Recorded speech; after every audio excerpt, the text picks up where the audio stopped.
and end with a custom solution that fits your needs and budget. Whether it's for your home, car, family, business, or employees, Higginbotham protects what matters most to you. Higginbotham makes insurance policies personal.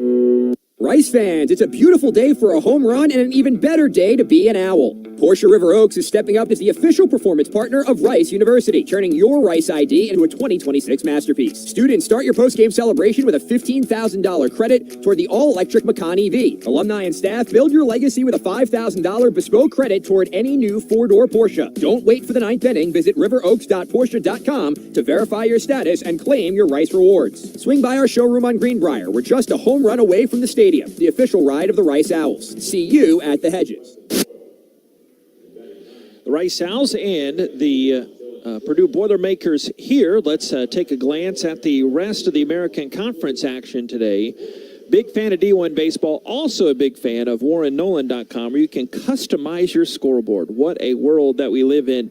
But here are some of the notable scores from across the land involving ranked teams and teams in the American Conference. South Florida looking for the midweek sweep against the North Dakota State Bison, don't you know? The Bulls lead North Dakota State 2-1 in the top of the fifth inning.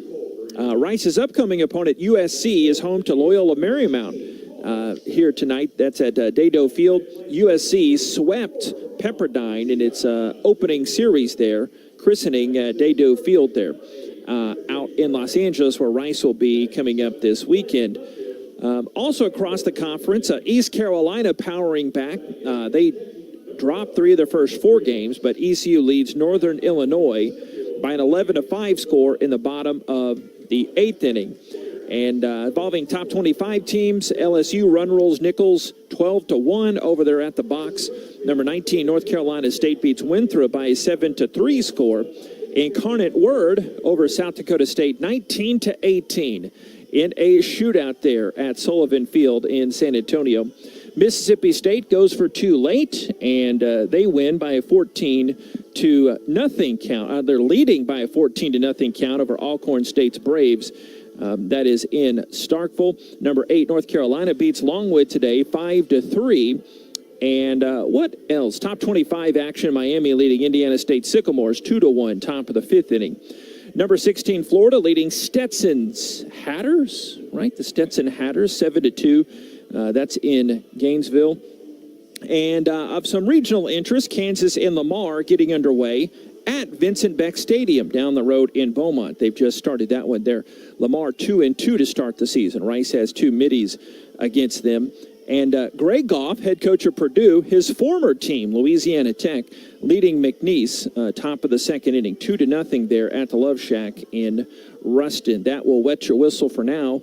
We'll have more throughout the ball game. Rice and Purdue here, about to get underway here in a matter of minutes. Stay tuned. Coming up next, we'll have a visit with Bixby Family Head Baseball Coach David Pierce of our Rice Owls. Stay tuned. It's Rice Baseball, and it's from Learfield. Your health is personal, which is why your Houston Methodist primary care team takes the time to get to know you and your unique goals, offering personalized health care at more than 40 locations throughout Greater Houston, with same-day clinics when you're sick and expert specialists when you need them. That's the difference between practicing medicine and leading it for you. Houston Methodist, leading medicine. Load the bases with smart retirement planning and help fill life's next inning with home runs. Start strategizing by attending our 2-night comprehensive retirement planning university course. It's interactive, instructor-led, and covers what you need to know when it comes to retirement planning, taxes, income strategies, common mistakes, and more. Can you get a grand slam? Reserve your seat at retirementplanninguniversity.com. That's retirementplanninguniversity.com. Retirement Planning University is a nonprofit and not an accredited university. Rice University is not a client. See website for disclosures. Go Owls! We all love a great game, but there are some things we can't play with, including fentanyl. Counterfeit pills laced with fentanyl are a deadly opponent. No second chances, no overtime. That's why the state of Texas is sharing this simple message. 1 pill kills. So while the Owls fight hard on the court, don't draw a foul on your life by making a single deadly decision. Talk to your friends.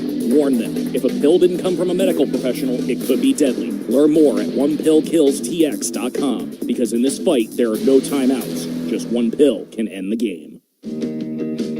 Big trip on the horizon? The parking spot gets you going faster. The parking spot is a simpler, easier way to navigate airport parking. When you book online, you save money and are guaranteed a spot. We'll pick you up in our yellow and black spotted shuttles, help you with your bags, and take you straight to the terminal. Parking and saving come full circle at the parking spot. Get going faster with the parking spot. Visit theparkingspot.com to reserve your spot.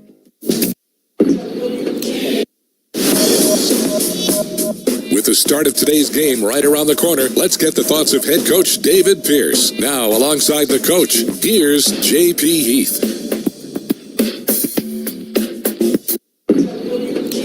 Big City Family baseball coach for Rice Owls, David Pierce. Last night, a case of just a couple of miscues that kind of snowballed, or how did you see that one last night? Well, honestly, they pitched a little bit better than us. They didn't make any mistakes. We had a couple of mistakes, and that was really the difference. I thought their staff was good yesterday. And they finished it up with their closer that was lights out. And we didn't do a good job of jumping on the fastball, and just felt like we had to do a little damage against the starter, Pruitt, freshman. But he pitched well, competed well. They scored 3 more runs than us, but solid game.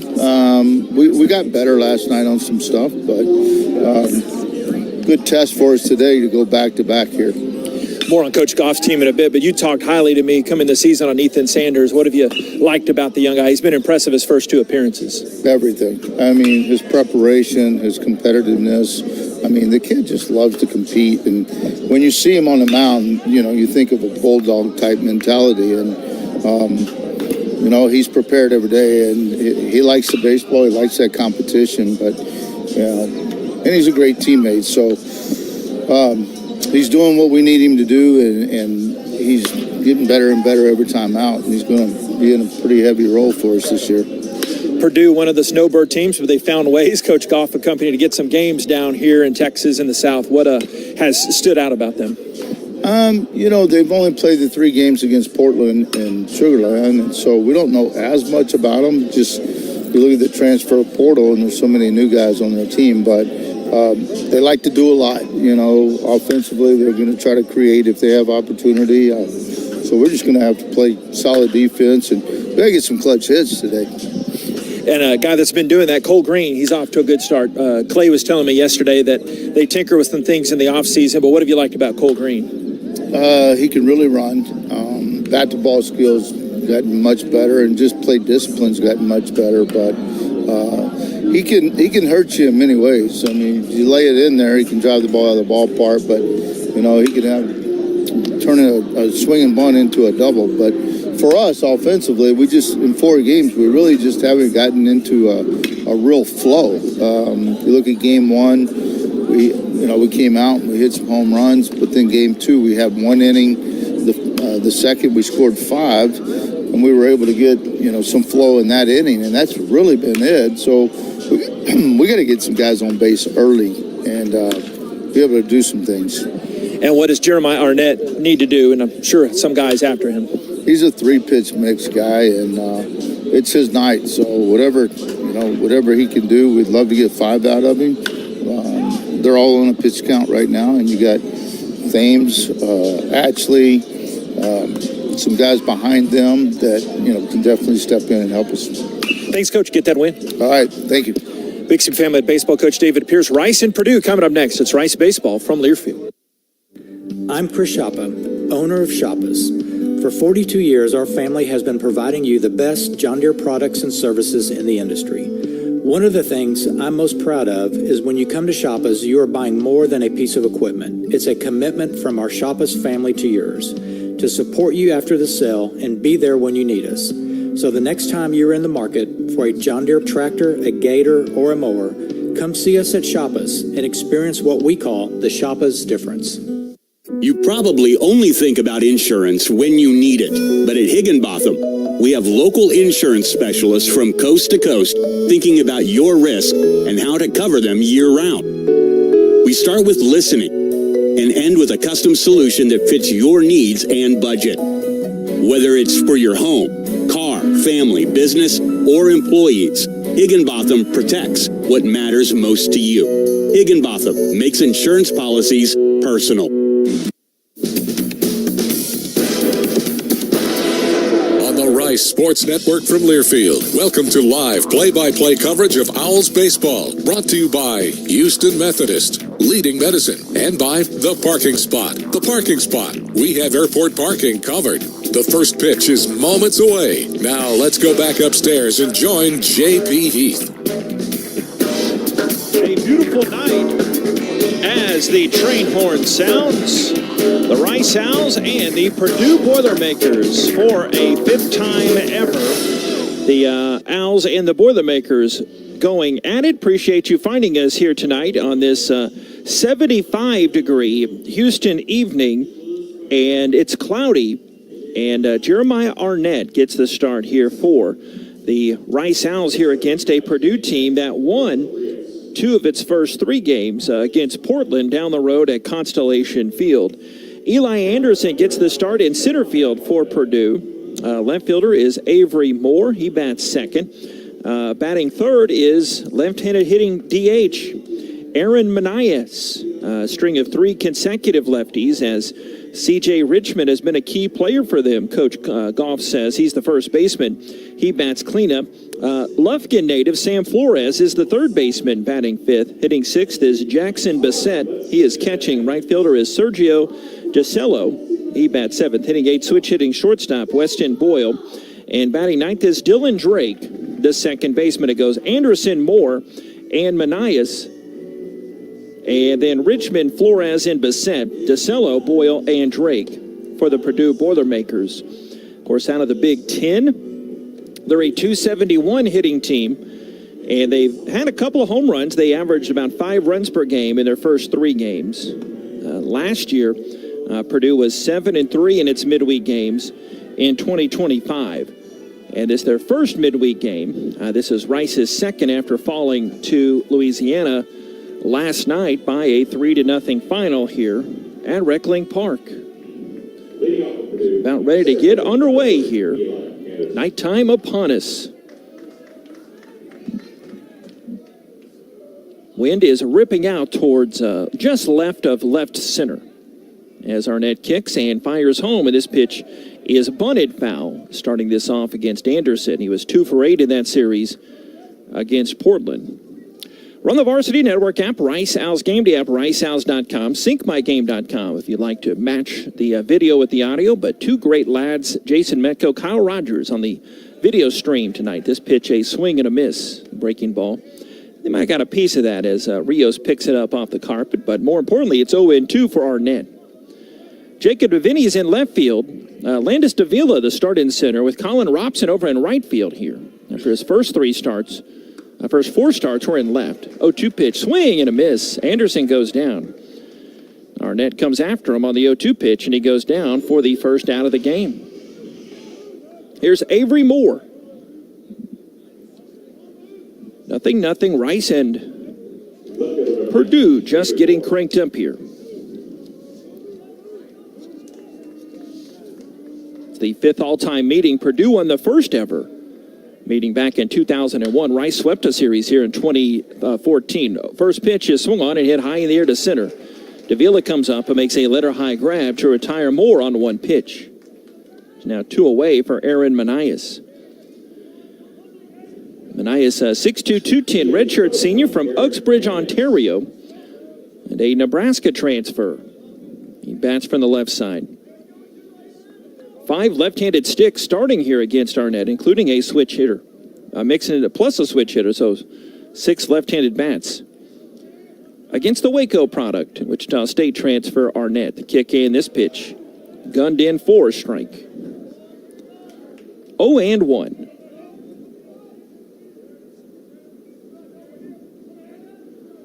Coach Pierce saying he wants Arnett to go about 5 tonight. Shift is on against Manias as this pitch comes inside. Rolls back towards the backstop. Boca Chica in short right field there. Cole Green at third base. Yeah, check that. Boca Chica is at shortstop. J.C. Davis in short right field. And first baseman is Cutter Webb guarding the line. A distinct pull shift on that right side of the infield. Not a true shift. 1-1 pitch. Comes inside, called a strike. They think a lot of Arnett's flexibility, be a bullpen guy or a midweek starter, maybe even a weekend starter. 88-91 with a fastball. Good command on the breaking ball, a big slider. 1 ball, 2 strikes. Hands over the head. Kicks, pitches. This was swung on and rolled out to second base. Gloved by Davis. He gathers and whips it over to first base. And a 1-2-3 inning for Mr. Arnett. Rice coming up. Whoop. He beat it out. Did it get dropped? Thought we had the third out of the inning, but C.J. Richmond suddenly coming up. First base umpire. This one said it must have been dropped. We'll see if the stat keepers are more diligent than we are about keeping up with the action. I thought that was routine 4-3. And even it's put down as a 4-3. I don't feel bad in the stat book. This pitch is swung on and fouled back to the net by the left-handed hitting Richmond. We'll get a look at this. Yes, the catcher's interference on Rios. Yeah, Rios reached that glove out there, and the bat tipped by Manias, and a catcher's interference. Second straight day that's had. So usually you don't see more than 1 or 2 of those a season. We've seen them in back-to-back days, but Manias had first base, and Richmond now down an 0-2 count here. 0-0, Rice hosting Purdue here. Under the lights here. And beautiful Rec Link Park. Outfield straightaway, the 0-2 pitch, down and inside, a ball. Thanks for finding us tonight. Rice and Purdue here, second straight midweek day. 1 ball and 2 strikes. Lob over to first base.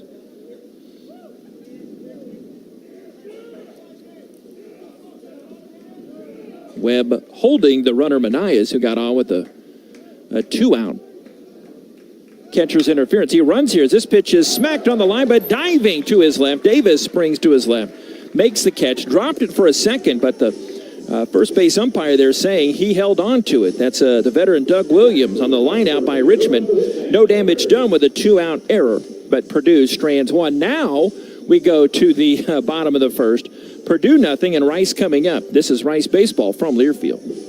Owl fans know where to stay when they come to Houston. The Courtyard by Marriott, Rice University, is their preferred choice. Whether cheering on the team or kicking off their Rice experience during O Week. Just minutes from Rice Village and less than 2 miles to campus, we provide the right mix of convenience and accessibility. Coming in spring 2025, enjoy Michelin-starred dim sum excellence in our restaurant. Cheer for the Owls by raising a glass in the lounge and start the day right with breakfast in the bistro. Call 713-661-5669 to make a reservation and be sure to ask for the Rice University rate. We look forward to welcoming you. I'm Chris Shoppa, owner of Shoppa's. For 42 years, our family has been providing you the best John Deere products and services in the industry. One of the things I'm most proud of is when you come to Shoppa's, you are buying more than a piece of equipment. It's a commitment from our Shoppa's family to yours to support you after the sale and be there when you need us.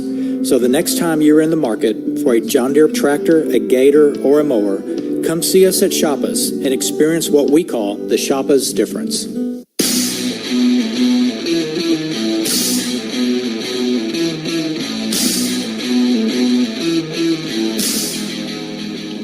Well, we'll tell you more about Austin Klug, the hurler for these Purdue Boilermakers here in just a little bit.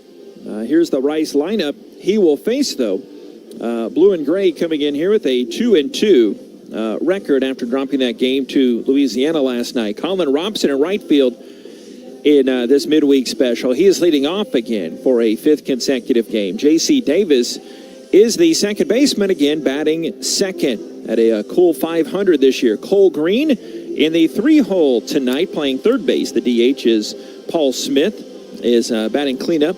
Hitting 5th is Aram Boca Chica, Rice's shortstop. First baseman is Cutter Gage Webb, batting 6th. Jacob Deviney, his first start, he bats 7th and plays left field. Catching is Lorenzo Rios, and he bats 8th. He started the opener against his former team, Northwestern, so this is his second start. And Landis Davila gets the start in center, and he bats 9th. It goes Robson, Davis, and Green, Smith, Boca Chica, and Webb, Deviney, Rios, and Davila for the Rice Owls.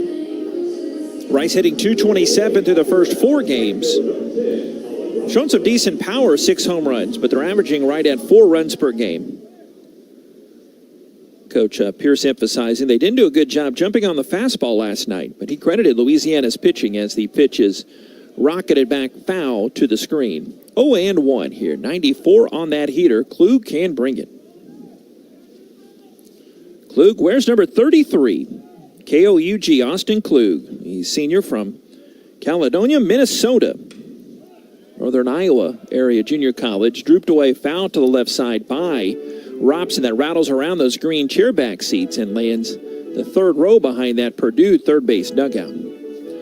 Defense behind Klug. Avery Moore is the left fielder. Eli Anderson in center with Sergio DeCello in right. The kick in the 0-2 pitch. Slashed foul to the left side. It's wide of the camera well. Robson seeing a lot of pitches here. 0-2. Sam Flores at third base, the K-State transfer. Weston Boyle at short, Eli Drake at second, and C.J. Richmond at first. And Klug's battery mate is Jackson Bassett. 0-2 pitch, just outside a ball. Rice nothing and Purdue nothing. Klug, 6'4", 210, the senior. Communications major, the 1-2 pitch. High for a ball. Klug was academic All Big Ten last year, pitched in 15 games. He was sidelined much of 2025 with a back injury. Didn't make his debut until March 2nd. Here's the 2-2. Robson pops it up, foul behind us. 2 balls and 2 strikes.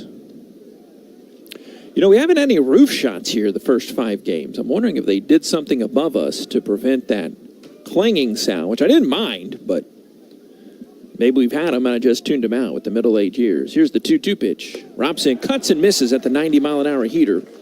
He goes down and brings up Davis. 0-0, Rice and Purdue. J.C. Davis, 0 for 3 last night. He walked. Got all conference recognition, not player of the week, but American Conference does honorable mention notes. And he garnered that with his explosive series against Northwestern. He got cooled off to a .500 batting average. 3 home runs, 4 RBIs for Davis. He lunges at this pitch and takes it for a strike. Both pitchers really throwing those first pitch strikes with authority. Flores up even with the bag, about 7 feet off the line. Here's the kick and the pitch. Swing and a miss. 0-2 here for Austin Klug. Home plate umpire Jason Millsap. Doug Williams, the veteran, at first, and Corbin Smith, another veteran, at third. It's a good umpiring crew here in this midweek action. No balls and 2 strikes. Kick by Klug. Fires it outside. It's 390 to straightaway center here at Reckling Park. 320 down the lines. 360 in the alleys. The digits are not listed on that green padded wall, but there are lots of advertisements multicolored. 1-2 pitch is sprayed in the air, right field hanging up towards the line. It drops for a base hit with DeCello going to the line, and Davis is going to chug it for second. Lunges in, he slides feet first. He is safe as the ball gets deflected back near the third base area, and Flores relays it in. Davis legs out a 1-out double on a sinking ball down the right field line. It was a bit of a zigzag path that DeCello didn't really attack. He took a circuitous route to try to cut that off from sneaking by him down the right field line, and Davis read that mannerism very well for his second double of the season, his 5th extra base hit. No score, Rice hosting Purdue here. Home half of the first as Cole Green stands tall in the back of the third base box and slaps one on the carpet, rolls up third. Flores grabs it, hops a throw over to first base in time to get the speedy Green. Davis moves down to third base. There's 2 away now. Good looking play there by Flores. Got Green by a good stride. Here's Paul Smith, Houston native. 2 for 10 to start the season. So one home run came in that Northwestern series and 2 RBIs. Pitch is swung on here, mashed very high into left, hanging up for more. Big tall can of corn as it curves into his glove for the final out of the inning. No runs, 1 hit, and Rice leaves one. After one, it's 0-0. Rice hosting Purdue. To the second we go, it's Rice baseball from Learfield. You probably only think about insurance when you need it. But at Higginbotham, we have local insurance specialists from coast to coast thinking about your risk and how to cover them year-round. We start with listening and end with a custom solution that fits your needs and budget. Whether it's for your home, car, family, business, or employees, Higginbotham protects what matters most to you. Higginbotham makes insurance policies personal. Rice fans, it's a beautiful day for a home run and an even better day to be an Owl. Porsche River Oaks is stepping up as the official performance partner of Rice University, turning your Rice ID into a 2026 masterpiece. Students, start your post-game celebration with a $15,000 credit toward the all-electric Macan EV. Alumni and staff, build your legacy with a $5,000 bespoke credit toward any new 4-door Porsche. Don't wait for the 9th inning. Visit riveroaks.porsche.com to verify your status and claim your Rice rewards. Swing by our showroom on Greenbrier. We're just a home run away from the stadium, the official ride of the Rice Owls. See you at the Hedges.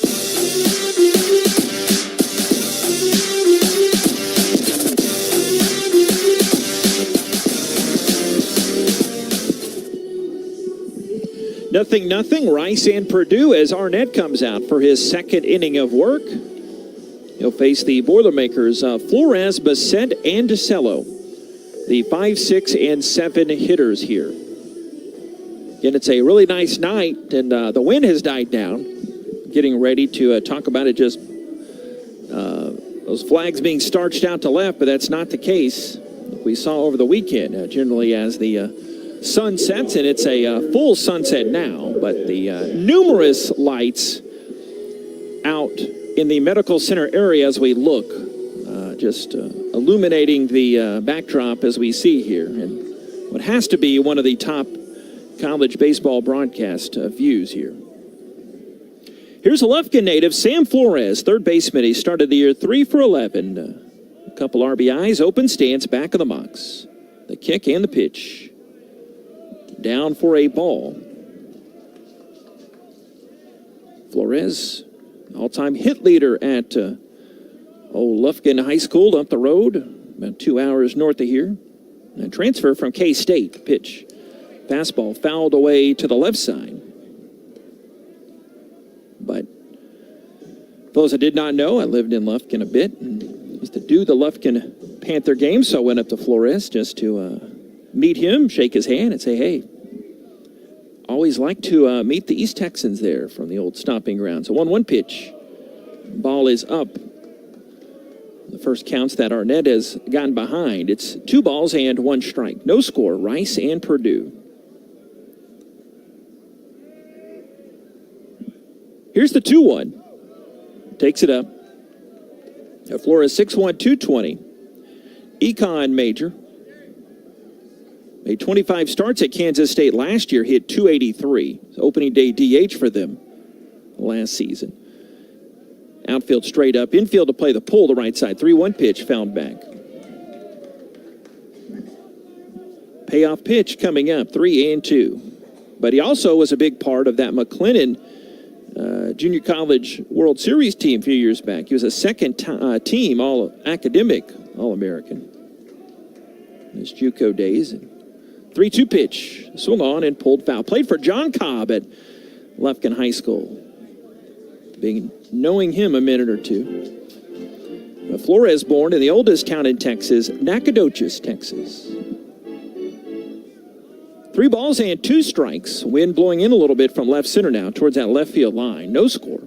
Here's the 3-2 pitch. Flores swings, smashes it on the carpet right side. Davis picks it up off the carpet, sidearms it over to first, and Flores is retired, bringing up Jackson Bassett.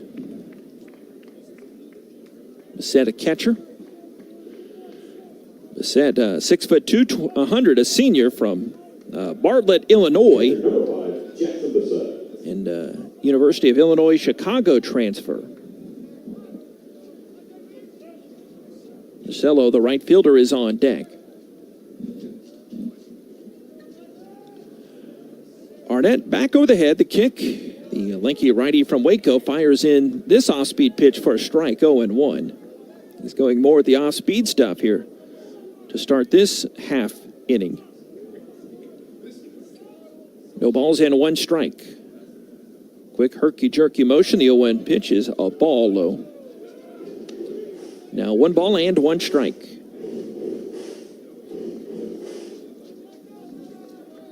Purdue certainly qualifies as one of the snowbird schools there in West Lafayette, Indiana. 1 pitch, ball inside. 49 degrees, we're told by the research staff behind the scenes right now. And Ben, their talented SID, was telling me we've had snow most days, not every day. 2-1 pitch, darts high and outside to the right-handed hitting Bissett. But they've gone in good with the Sugar Land folks, and they have consistently played, especially with Coach Goff and his connections close to the area. They played down there in Sugar Land a while now. They're opening tournaments against other northern schools. This pitch, a called strike on the inner part. 3 balls and 2 strikes to Bissett.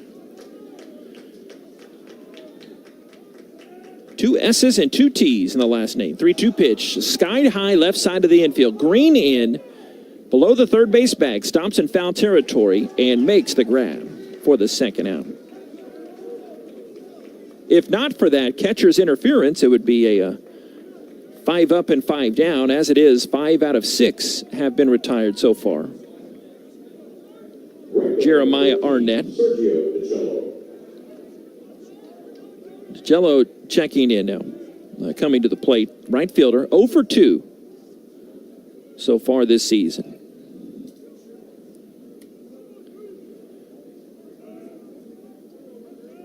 DiCello, like the instrument. The pitch is called a strike from Arnett. Where's lucky number 13, 5'10", 200 redshirt senior from Hamilton, Ohio. Arizona Western Junior College. 0-1 pitch, arced foul away to the left side.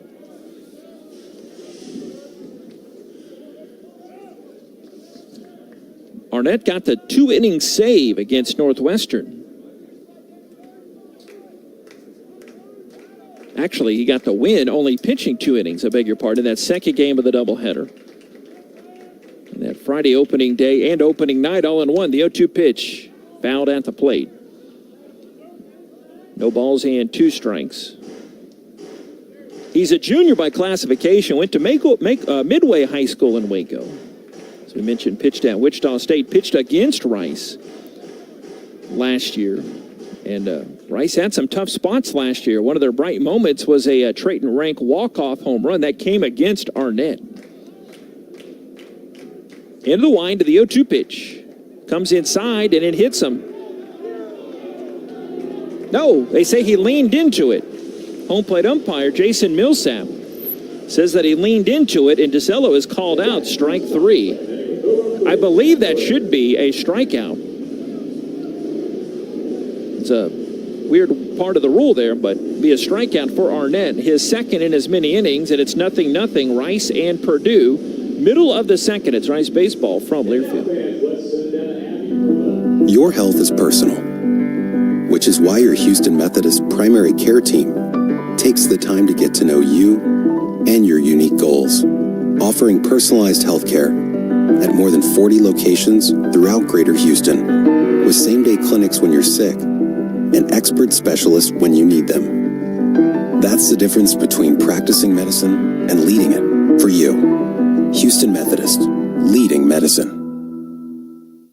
Load the bases with smart retirement planning. Help fill life's next inning with home runs. Start strategizing by attending our 2-night comprehensive retirement planning university course. It's interactive, instructor-led, and covers what you need to know when it comes to retirement planning, taxes, income strategies, common mistakes, and more. Can you get a grand slam? Reserve your seat at retirementplanninguniversity.com. That's retirementplanninguniversity.com. Retirement Planning University is a nonprofit and not an accredited university. Rice University is not a client. See website for disclosures. Go Owls!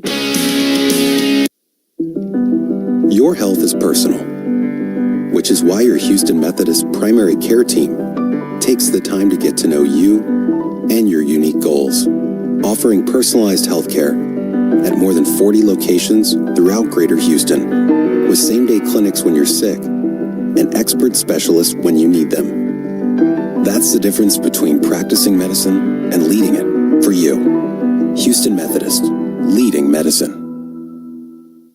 Load the bases with smart retirement planning. Help fill life's next inning with home runs. Start strategizing by attending our 2-night comprehensive retirement planning university course. It's interactive, instructor-led, and covers what you need to know when it comes to retirement planning, taxes, income strategies, common mistakes, and more. Can you get a grand slam? Reserve your seat at retirementplanninguniversity.com. That's retirementplanninguniversity.com. Retirement Planning University is a nonprofit and not an accredited university. Rice University is not a client. See website for disclosures. Go Owls!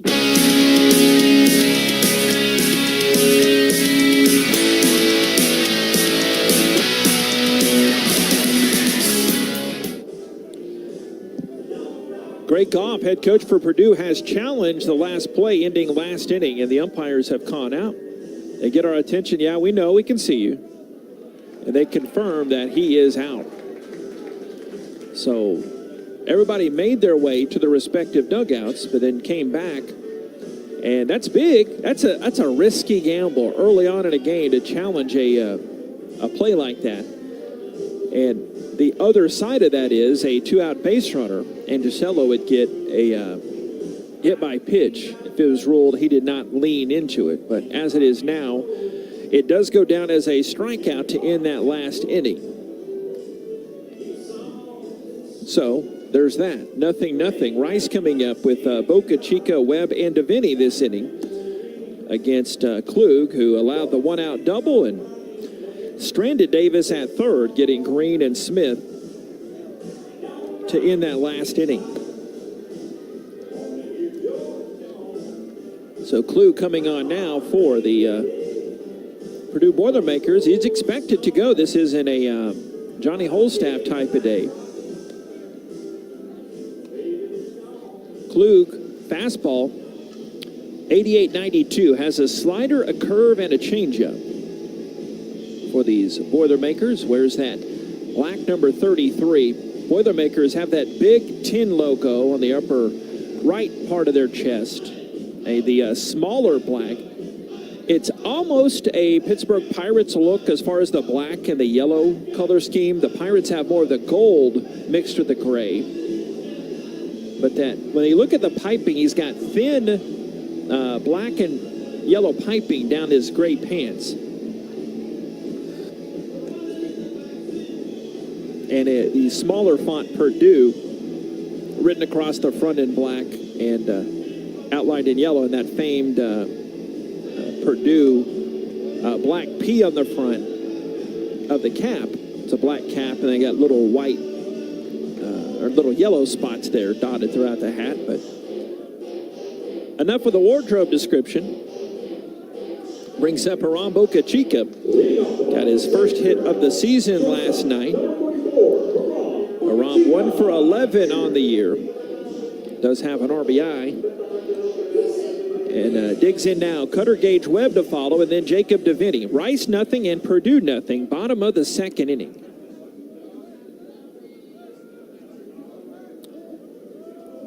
And we have a pitch clock violation on Boca Chica. No, that was on the pitcher Klug, so it starts 1-0. Pitch a called strike. Boca Chica was in the box, ready to go, and then home plate umpire Jason Millsap ruled that he wasn't ready. No, it should have been a strike, so that was on Boca. So he got rolled a strike, and now he took the strike, so it's 0-2. It takes this one high. That was very close. 1 ball and 2 strikes. Yeah, it threw me off when the umpire, with his left hand, that's a strike.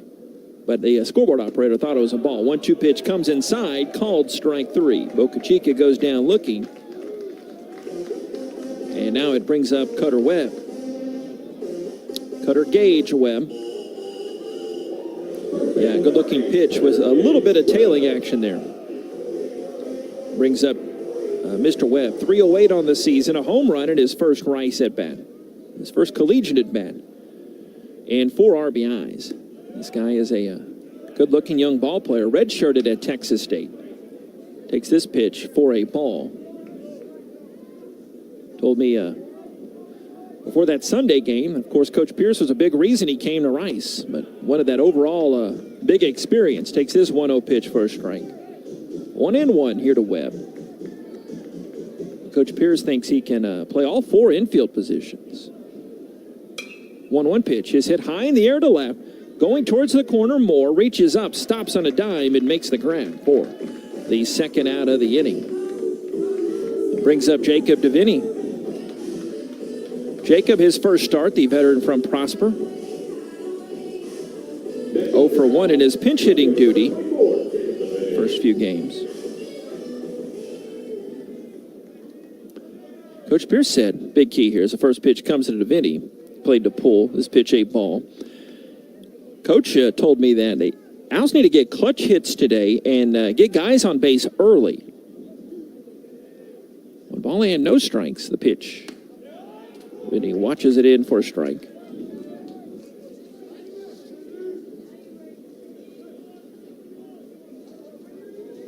Vinny, left-handed hitter, close to the box. Here's the 1-1 pitch. Strike, knee high. Jacob hit .256 last year. Missed 3 weeks of the year with an injury. 1-2 pitch is sprayed the opposite way through the 6 hole, a base hit. Owls have a hit in each inning.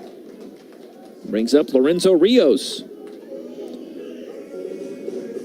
Good looking hit there for Vinny as he stayed back and just drove that one the opposite way.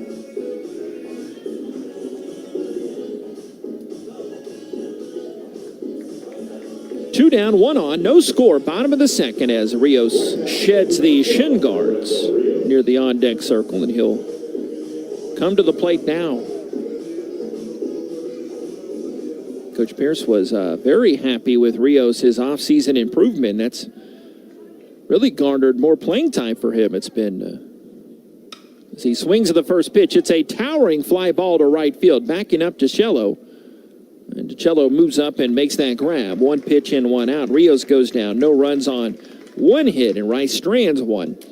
Through 2, 0-0. Rice and Purdue. It's Rice baseball from Learfield.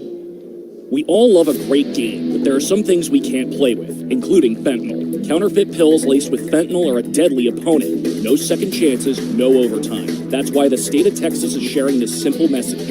1 pill kills. So while the Owls fight hard on the court, don't draw a foul on your life by making a single deadly decision. Talk to your friends.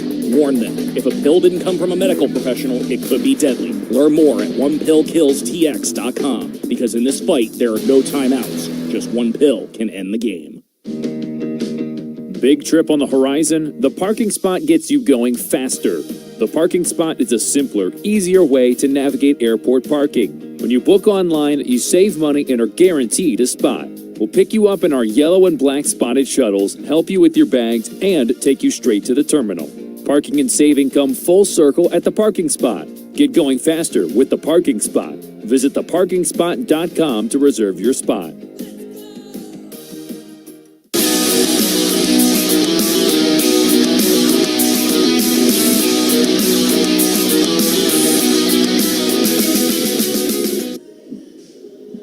Rice Owls and the Purdue Boilermakers scoreless here at the crown jewel of American baseball, crown jewel of college baseball here.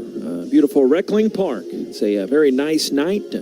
Definitely more springtime conditions here. Mentioned cloudy, 75 degrees. Supposed to get down in the 40s over the weekend. We won't have to worry about that as Rice baseball will be in Los Angeles at Dado Field. It'll be the second weekend series ever. Jason Metco will be on the audio call there. I'll be in the Big Easy. Trying to link up with Trey Murphy of the Pelicans, former Rice basketball player, but our 4th, 5th, and 6th inning guest, Bob Schlanger's around here somewhere. He's been nice enough to get us some tickets, and we'll be there Saturday to scout out. We always love when the 76ers and Pelicans play. Here's the first pitch, in on the fist, and Boyle fouls this one straight back above us. So still no score. Weston Boyle switch hitting shortstop. He's been their best hitter this year, 6 for 11 to start. A couple of doubles, 3 RBIs. Drake, the 9-man on deck, and then Anderson, the leadoff, to follow. Kick by Arnett, drops that arm angle down a bit and whips it high for a ball. 1 ball and 1 strike. Rice and Purdue, the 5th all-time meeting. Rice has won 4 straight in the series. All this century, 1-1 pitch, a swing and a miss. They played their first game February 16th of 2001 here at Reckling Park. Purdue won 5-2. 1 ball and 2 strikes. The pitch pops straight up behind the mound. Arnett measuring it up, and he is called off by Webb coming right behind him to make the catch on the 2 o'clock position near the mound. You could see by the twitching reaction of Arnett there that he was startled by Webb kind of belting out, calling for that baseball. I mean, Arnett was stepping back, and Webb says, "Easy, big fella. I've got this over here. You let me do the hard work. You do the pitching." So they pop out in the infield, squeezed by Webb. There's 1 away. And it brings up Drake, the Drake. These Seinfeld fans out there. Fouled away to the left side. I liken that to my era, folks watching I Love Lucy, which is still a classic, but folks might not be familiar with the Drake episode on Seinfeld. But Dylan Drake here carves this one foul away to the left side. He's 2 for 10 to start this season. Drake, top of their roster, number 1, 5'10", $185, junior from Sacramento, the capital of California. And from Sacramento City, JC, the 0-2 pitch, a ball. 1-2. Notice this with the Northwestern roster. They are littered, guys all across the country.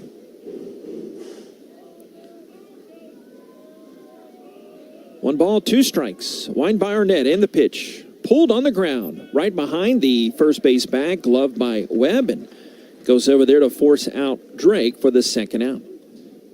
Top of the order now, Eli Anderson. No score, Rice and Purdue here. Top of the 3rd inning. Anderson batting in that leadoff spot from Fairmont, Minnesota, in North Iowa area. Junior college. Eli, ELI, goes no batting gloves and takes a big rip at this one and fouls it near the Rice dugout. Clay Van Hook stabbing that one before it got in there. Arnett, feet together, hands behind the head, the kick up, and the 0-1 pitch is a ball up. 1 ball and 1 strike.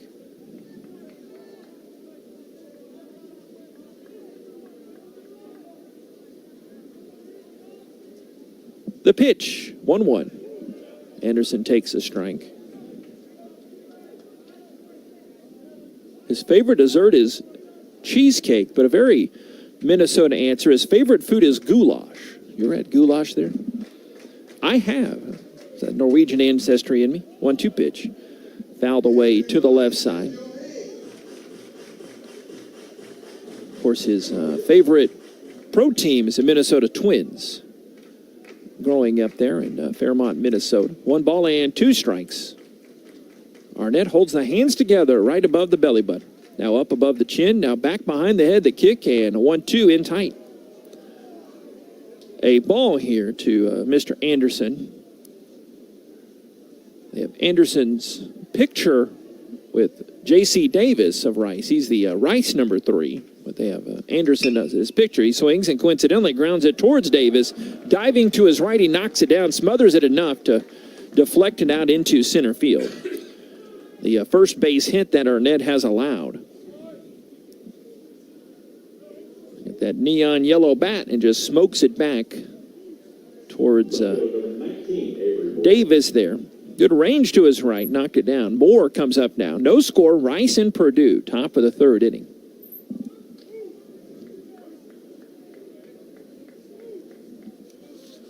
Mentioned Arnett came on and got that win in that second game of the Twin Bill. Went 2 scoreless innings, 1 strikeout, 2 walks. Through 36 pitches there in the 2 innings. A toss over to first here. Coach Pierce said he'd like to get 5 innings out of Arnett. But he's already passed his pitch count here in this game. He's gone 42 compared to the 36 he went in the 2 innings the other night. Lob over to first base. Manias, the 3-hole hitter, is on deck for the guys from West Lafayette. Set by Arnett, the kick, and this pitch tilts in for a called strike. By the way, a good, hearty Texas salute to any of the Purdue fans listening in. It's very grateful. I meant to thank Ben, their talented SID, for putting our listen link on the Purdue website. So a good howdy here from the folks in Houston. The 0-1 pitch fouled back to the right. No balls and 2 strikes. I've barely been to Indiana, much less never been to West Lafayette. Our 4th inning guest, have you been to West Lafayette? Played Purdue? Have played Purdue. Okay, I've not been there. Always wanted to. Love to go for hoops. The 0-2 pitch, up and outside. Throw down to first base. The snap throw, and a bit of a tardy call from Doug Williams. But Anderson used one of his 9 lives there. He slides in safely. Rios aggressive throw back to Webb at first base. 1 ball, 2 strikes, 2 down. Arnett glances over his left shoulder at the runner Anderson. Lob over to first. Been to South Bend, Indiana. It's the only part of Indiana. And then we're going again this next year. But 1 ball and 2 strikes. Runner goes, pitch down and outside. Rios falls to his right and just slings it blindly out into center field. It was nowhere close to the bag, and Anderson swipes his 2nd bag of the year. No harm done, though. It's the 4th stolen base for the Boilermakers here. They got a duck on a pond here for Moore.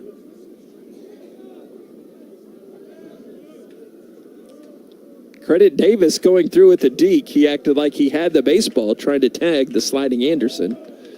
And that might have helped here as this pitch is fouled away. 3 balls and 2 strikes. That, who knows, that could have prevented Anderson from moving down to third base. 3-2 pitch coming up. No score. We're in the 3rd inning. Arnett checks second, kicks, fires home. The pitch in tight. That hit him. Moore reaches first. Makings of a rally here. 2 on and 2 out. Back-to-back 2-out base runners here for the Boilermakers. As Manias reached on that catcher's interference. 2 outs in the 1st inning. That didn't harm Arnett. After that, he retired 5 straight before that Anderson single. Anderson swiped second, and Moore just got hit. He's at first. No score. Arnett sets the kick and the pitch. In tight, he got hit. That one cut in, and he's got a lot of armor on there. He sheds that very thick guard. And back-to-back 2-out plunks.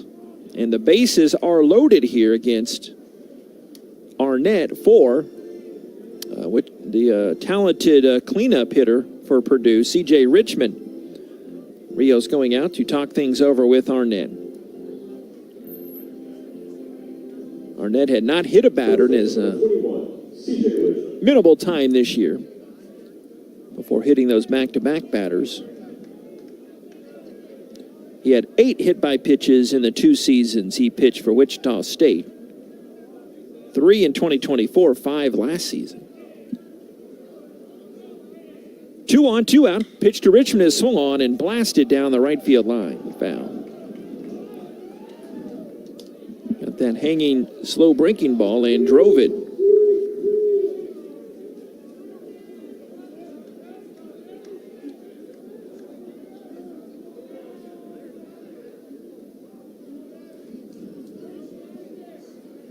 No balls, 1 strike. The pitch. Richmond swings, hits it on the ground. Sliding Davis there at second base. Springs up, throws over to first, and Richmond is retired. No runs, 1 hit. They leave them loaded. Rice hangs on.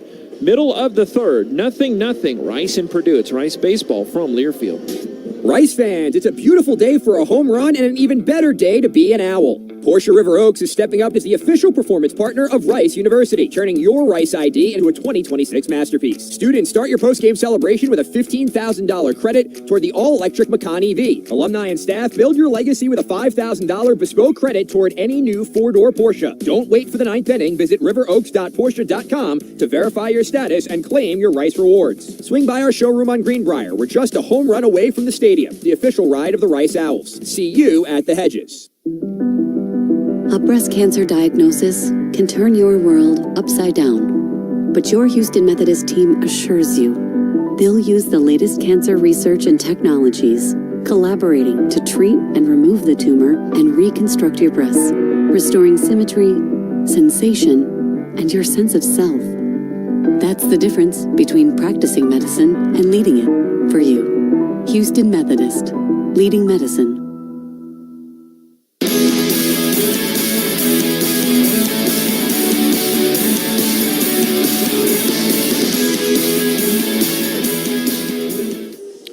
Gorgeous night here at Reckling Park. The Rice Owls and the Purdue Boilermakers knotted up 0-0. Bottom of the third. Rice will have Landis Davila, Colin Robson, and J.C. Davis coming up here against Austin Klug. Boilermakers starter still out there. Appreciate you finding us tonight. Varsity Network app, Rice Owls Game Day app, riceowls.com. Owls next in action. Coming up on Friday against the USC Trojans. Rice Baseball brought to us by Houston Methodist, the official healthcare provider for Rice Athletics. Davila takes it outside. Visit us at houstonmethodist.org. Houston Methodist, leading medicine. Landis 0 for 1 this year. The 1-0 pitch, fouled to the left. Former Mississippi State Bulldog.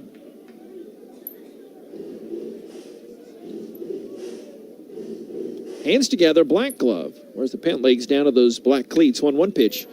Davila swings and skies it high into center.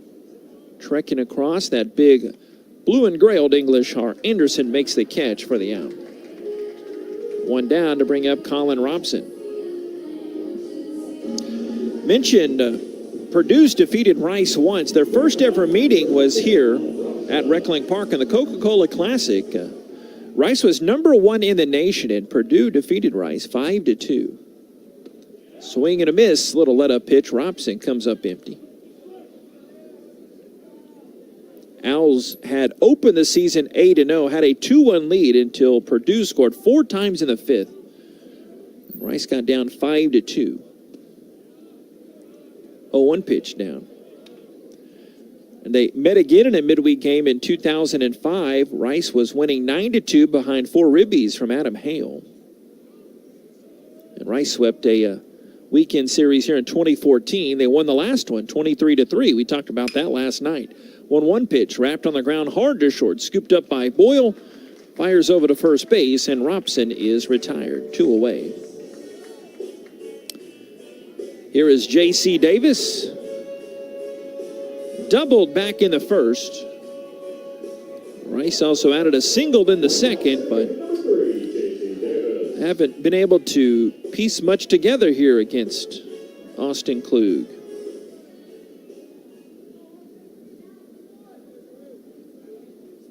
Here's the pitch, shows the bunt, brings it back inside for a ball.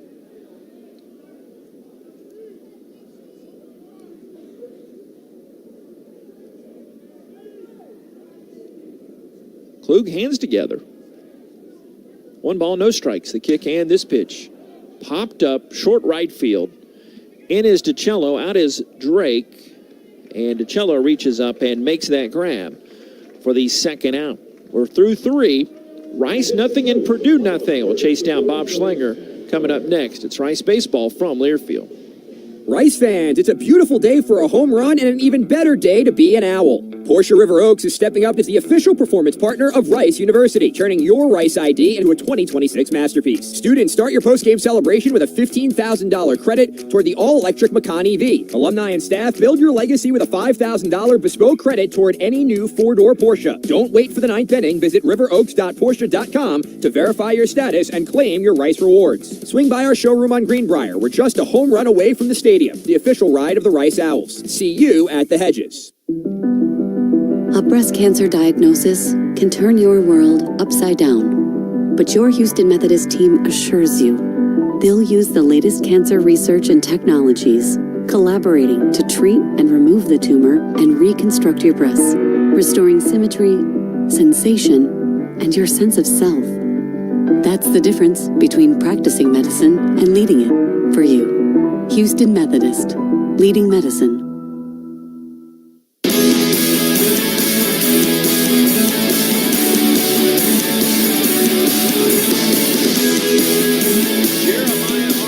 Going out there again to start this fourth inning.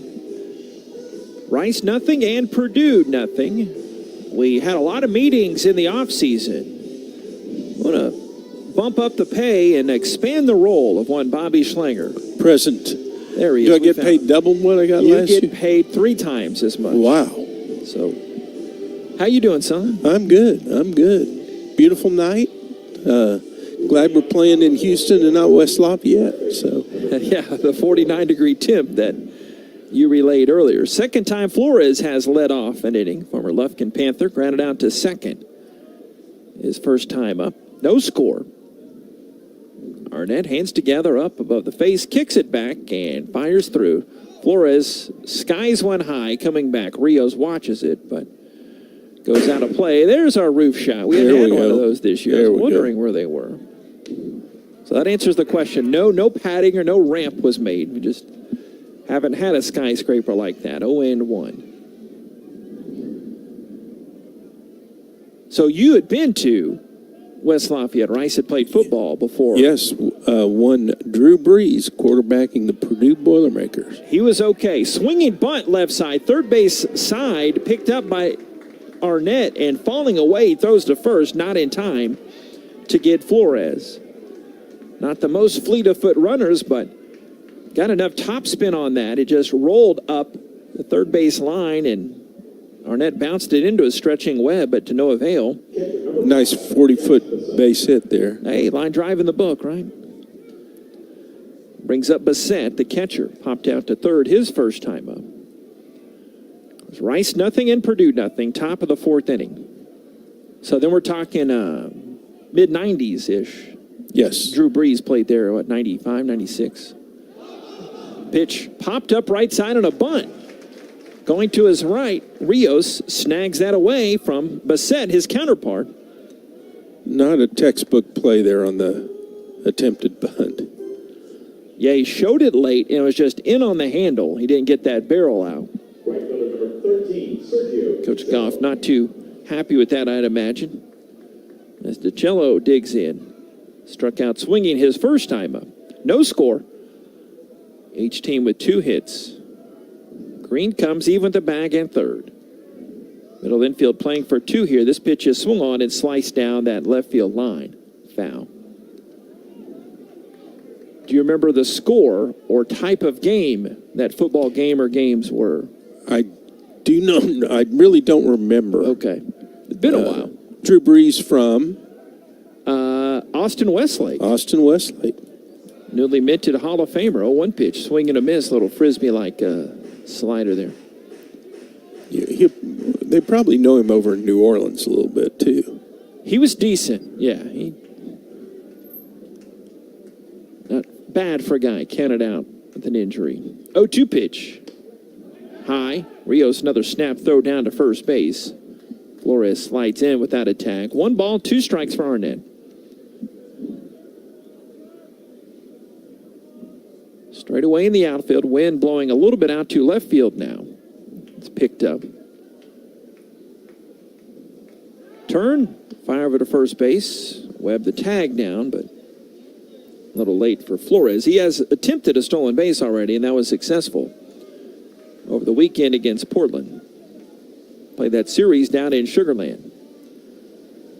And now a straightening up of the count from Jason Millsap. 1 ball and 2 strikes. Yeah, no violation. Some umpires have different ways to signal the pitch clock, so that's why you have to make sure. Generally, they turn. 1-2 pitch, swung on and missed, and the bat comes flying back towards the Rice on deck circle. So walk of shame for DiCello there. 2 down, Flores at first. Still no score with Boyle coming up. You got to like Arnett's appearance tonight. I mean, he's throwing strikes and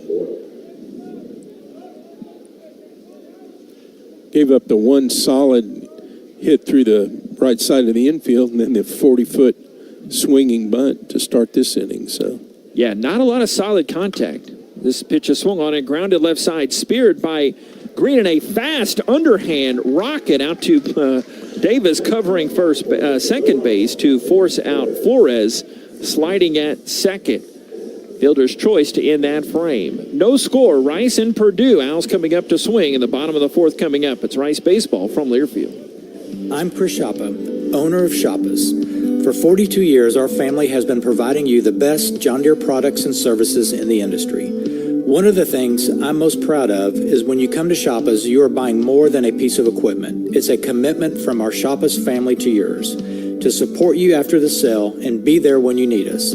So the next time you're in the market for a John Deere tractor, a gator, or a mower, come see us at Shoppas and experience what we call the Shoppas difference. You probably only think about insurance when you need it, but at Higginbotham, we have local insurance specialists from coast to coast thinking about your risk and how to cover them year-round. We start with listening and end with a custom solution that fits your needs and budget. Whether it's for your home, car, family, business, or employees, Higginbotham protects what matters most to you. Higginbotham makes insurance policies personal.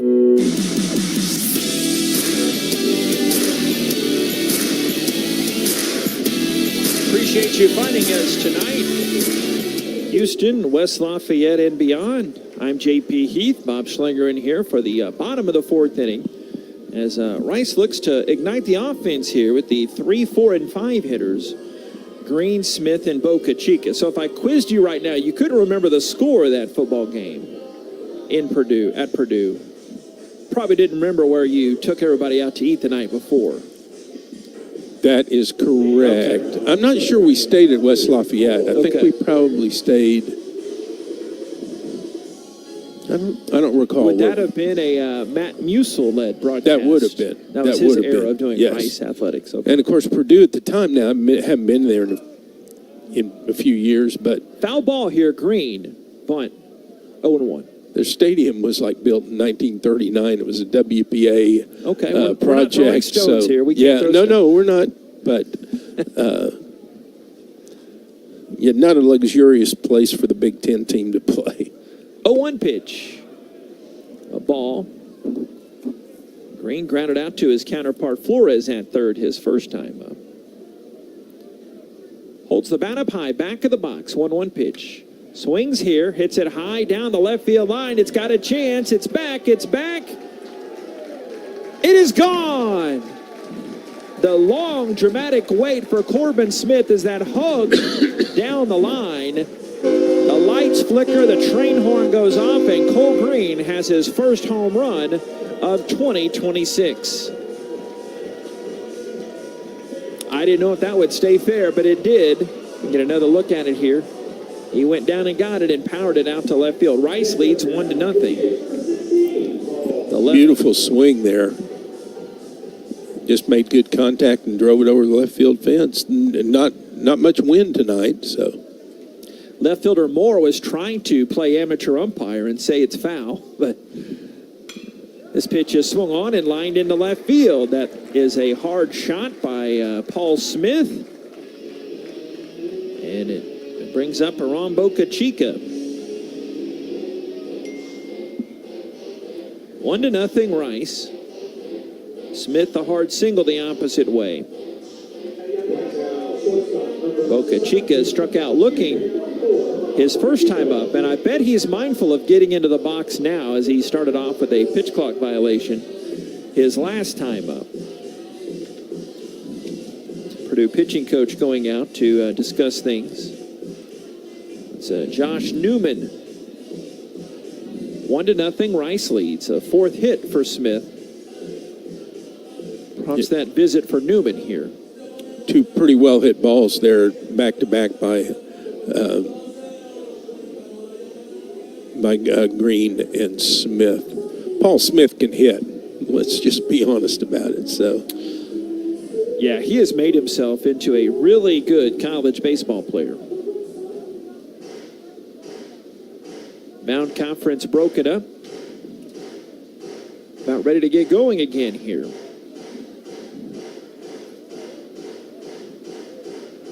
Purdue 2-1 on the season. They lost their opener, won the last two. 2-1 and 10-7 scores. 1-0, Rice leads here. Middle infield playing for two, and Boca Chica stabs at a bunt, but it's fouled back. And they stay with the Texas theme. They're going to Round Rock to take on our old friends, the Southern Miss Golden Eagles, coming up Friday. Take on Baylor Saturday and the Oregon State Beavers on Sunday. Number 11 in the nation, those Beavs. Nice southern trip for the Midwestern boys. 0-1 pitch, fouled at the plate. Boca Chica couldn't get the bunt down again. I guess West Lafayette's in the Midwest. Well, I would say so, but I would also say Texas is not the South. You come to Texas. Okay. They're going south, but they're not coming in the South. It's new. You're picking nits, a toss over to first base. It's a lot warmer down here than it is up there. Let's put it that way. We can agree on that. And it's been a long time since we've had to shovel snow from the base pass here in Reckling Park. So. Did you have some of that growing up in the big town of Iowa? Yeah. Okay. Oh, yeah.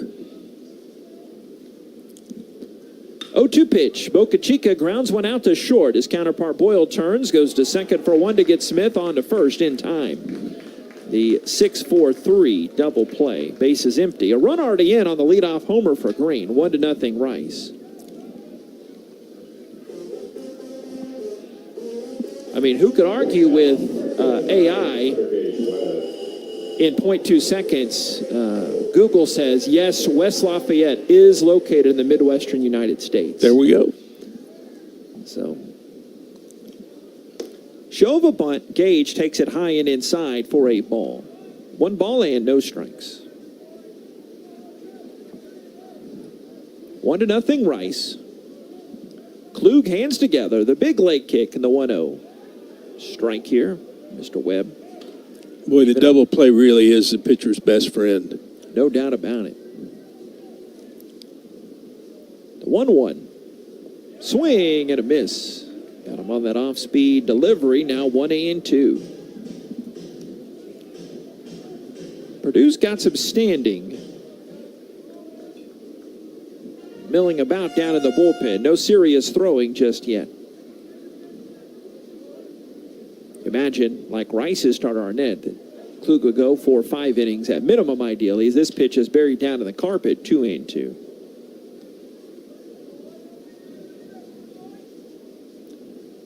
West Lafayette, about 113 miles southeast of Chicago, 65 miles northwest of Indianapolis. The 2-2 pitch, grounded right side. Second baseman Drake picks, fires wide at first base, and Webb reaches.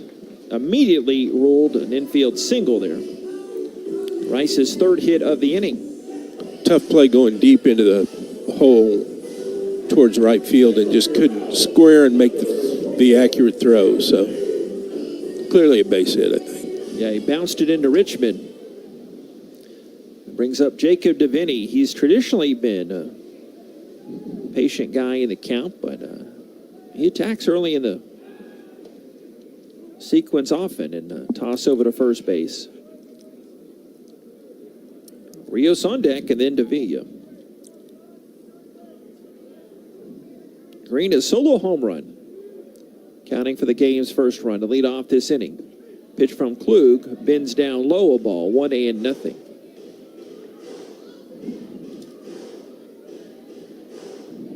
West Lafayette is in Tippecanoe County, Indiana, Bob. I knew that. Well, not really. 1-0 pitch, high. 2 balls and no strikes.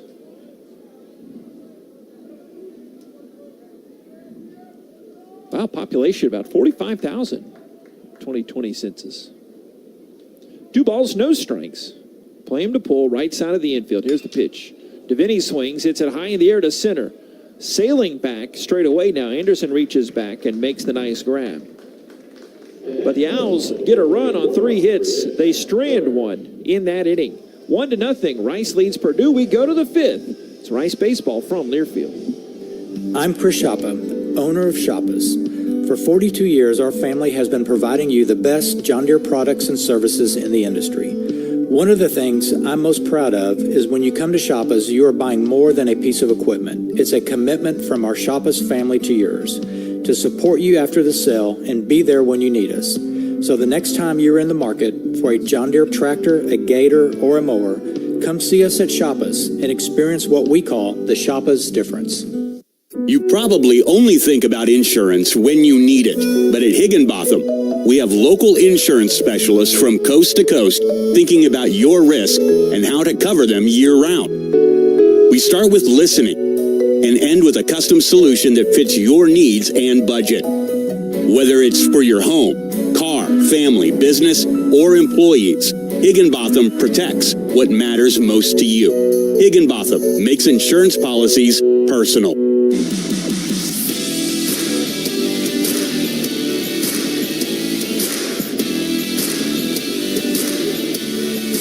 Arnett coming back out there for the good guys. Rice 1 and Purdue 0. Rice looking for a shutdown frame. Now, traditionally, like we mentioned, we expanded Bob's role, tripling his innings for tripling the pay, but the 5th inning is still the Rice update inning. Now, you always have that free form. I noticed you jotted some stuff down for notes. I did. So in action today is the women's swimming and diving team. Yeah, got trying diving to down, repeat their conference championship from last year. And early prelims this morning, and then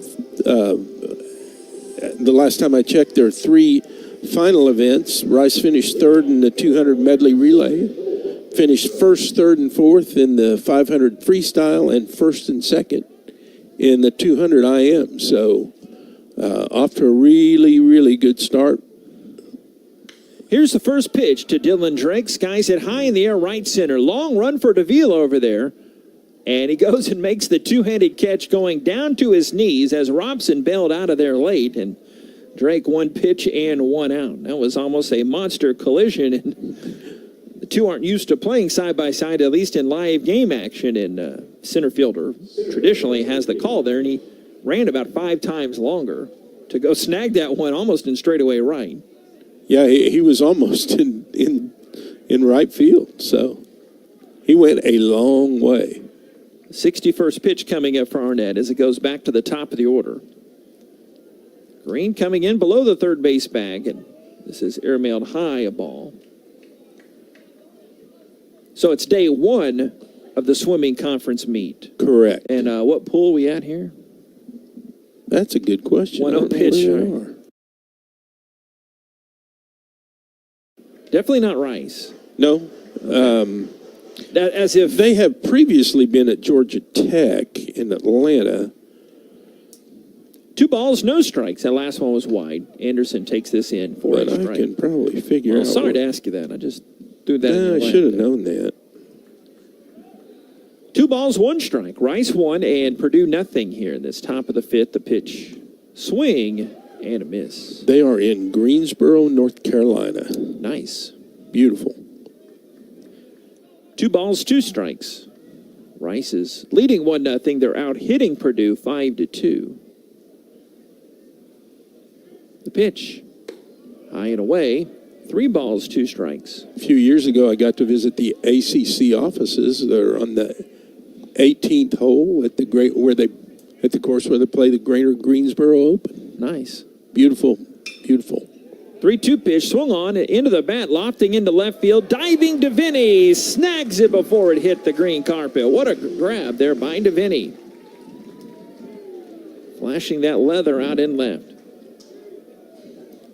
Good little poke there by Anderson. I'm sure he thought off the bat that would drop. And difficult round for DeVinny as he couldn't get into that full dive, but he got it on the way down. The ball hung up a little bit so he could make that play, but that's a good defensive play right there.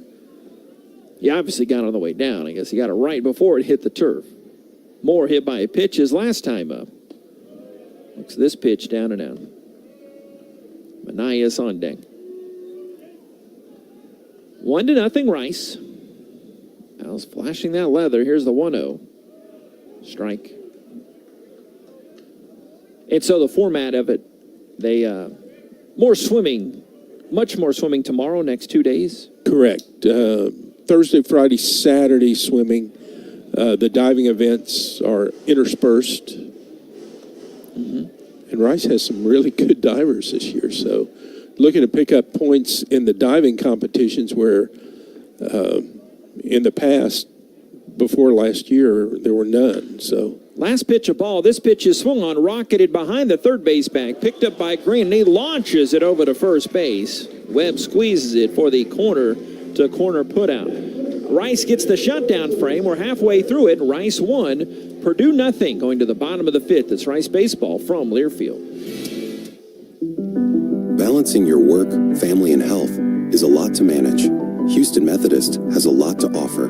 Convenient primary care checkups, personalized orthopedics to keep you moving, and experts in specialties like cardiology, neurology, and GI, all in one manageable system, so you can stay healthy and strong. That's the difference between practicing medicine and leading it for you. Houston Methodist, leading medicine. Load the bases with smart retirement planning. Help fill life's next inning with home runs. Start strategizing by attending our 2-night comprehensive retirement planning university course. It's interactive, instructor-led, and covers what you need to know when it comes to retirement planning, taxes, income strategies, common mistakes, and more. Can you get a grand slam? Reserve your seat at retirementplanninguniversity.com. That's retirementplanninguniversity.com. Retirement Planning University is a nonprofit and not an accredited university. Rice University is not a client. See website for disclosures. Go Owls!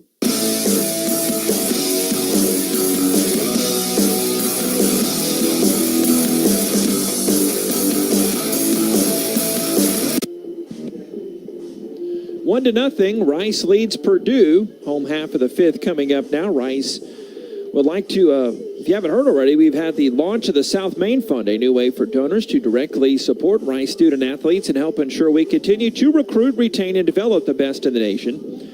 This fund supports NIL opportunities and provides resources to keep our teams competitive. Give today at riceowlclub.com/give. Go Owls. Any other Rice sporting updates? Well, last night I was absent from baseball, but it was an excused absence. We missed you, yeah. As I was over women's basketball as they defeated South Florida by a score of 79-72, extend their record to 23-3. 18th straight win, right? 13-0 in conference. Amazing. They're playing good. Pitch a ball to Rios. 8-9-1 this inning. Rios smacks the 1-0. That short hops over the second baseman Drake's glove into right center. One of those in-betweeners.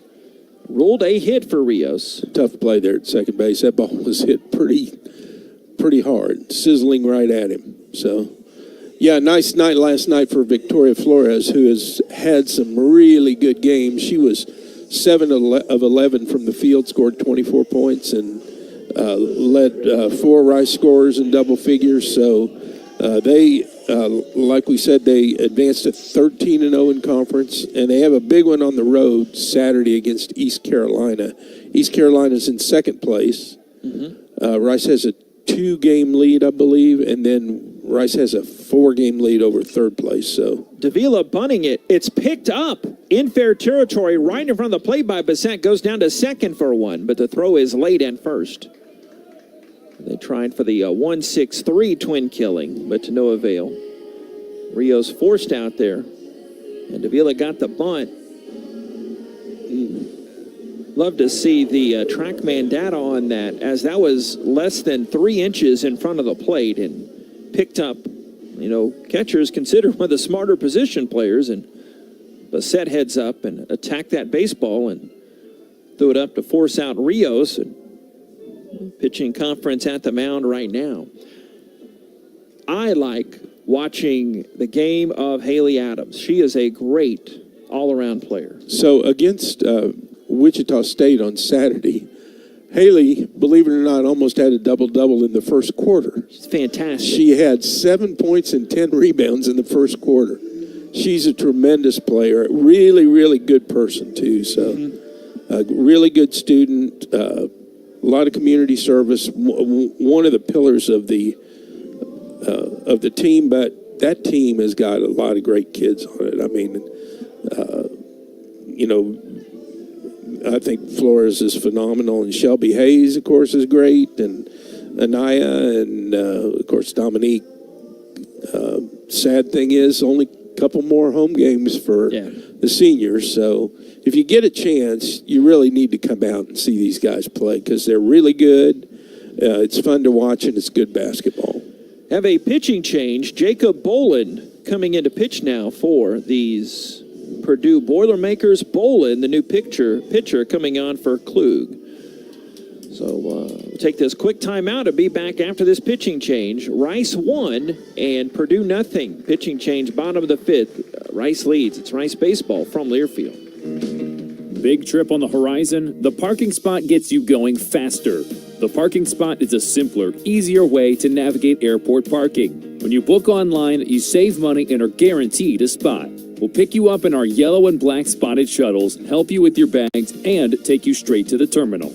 Parking and saving come full circle at the parking spot. Get going faster with the parking spot. Visit theparkingspot.com to reserve your spot. Owl fans know where to stay when they come to Houston. The Courtyard by Marriott, Rice University, is their preferred choice, whether cheering on the team or kicking off their Rice experience during O Week. Just minutes from Rice Village and less than 2 miles to campus, we provide the right mix of convenience and accessibility. Coming in spring 2025, enjoy Michelin-starred dim sum excellence in our restaurant. Cheer for the Owls by raising a glass in the lounge and start the day right with breakfast in the bistro. Call 713-661-5669 to make a reservation and be sure to ask for the Rice University rate. We look forward to welcoming you.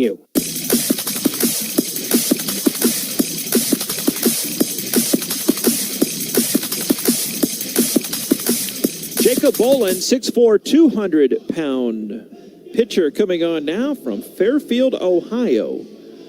He's the new pitcher here for the Purdue Boilermakers. Boland, 6'4", 200, sophomore, but played his JUCO ball down in Florida at Chipola. JC, right-handed pitcher, coming on to face Rice's leadoff hitter, Colin Robson. 1 down, and Avila at first base after that fielder's choice. Bob Schlanger, I'm JP Heath. 1-0 Rice lead. Bowen, right-handed pitcher, and looking at his deep repertoire, he's got both the 2-seamer and the 4-seamer. Curveball that invokes sweeper and a changeup, so could call him a 5-pitch righty here. Here's the pitch. Robson swings at the first one, mashes it high in the air to right. The park will not hold it. Colin Robson goes over that national champion sign in right center, right by the scoreboard. A 2-run shot, and Rice goes up 3-0. That ball was crushed. And I think Colin knew it the minute he hit it. And the right fielder knew it the minute it sailed 40 feet over the fence. So 2-run shot by Robson. His second of the season, his 3rd career homer. So that cleans the book on Klug. We can wrap it up. 3-0, Rice leads. That was the Owls' 7th hit of the day, and J.C. Davis takes this pitch for a ball. Rice's 7th homer as a team. Davis doubled, was stranded back in the first, skied out to right in the 3rd. Wind in the pitch. It's a ball low. Mr. Boland, B-O-L-A-N-D.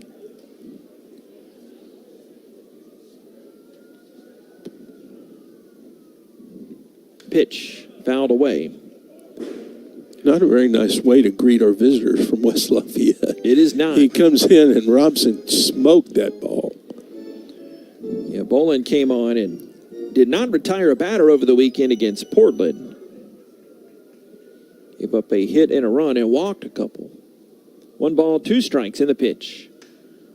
Reaching down, he pokes at it, slices it in the air to right field. It lands for a base hit. And then goes near the bullpen. I think that took a right turn there and went into the bullpen area, and a funky little side spin it had when it came off his bat. We'll see if we get another angle on it. But anyway, the second double of the ball game. Ground rule double. That ball bounced in over the fence. Automatic double. So Al's a triple away from the cycle this inning. And it brings up Cole Green, who homered his last time up. Yeah, and by the way, that's the 8th homer of the season for Rice, as Green had their 7th back leading off the 4th inning. This pitch, a ball down. So you can feel things starting to pick up for this Al's offense here. Yeah, much more aggressive at the plate. 1 ball, no strikes. Boland checks second, the kick, and the righty turns, fires back to second.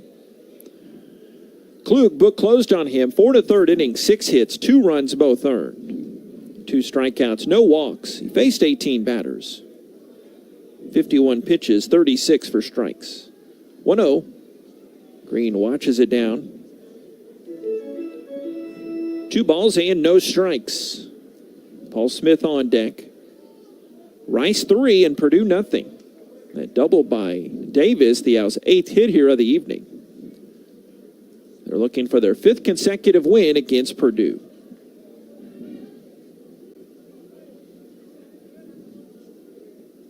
Long set here, steering contest, dangling that right arm, and finally, time is called.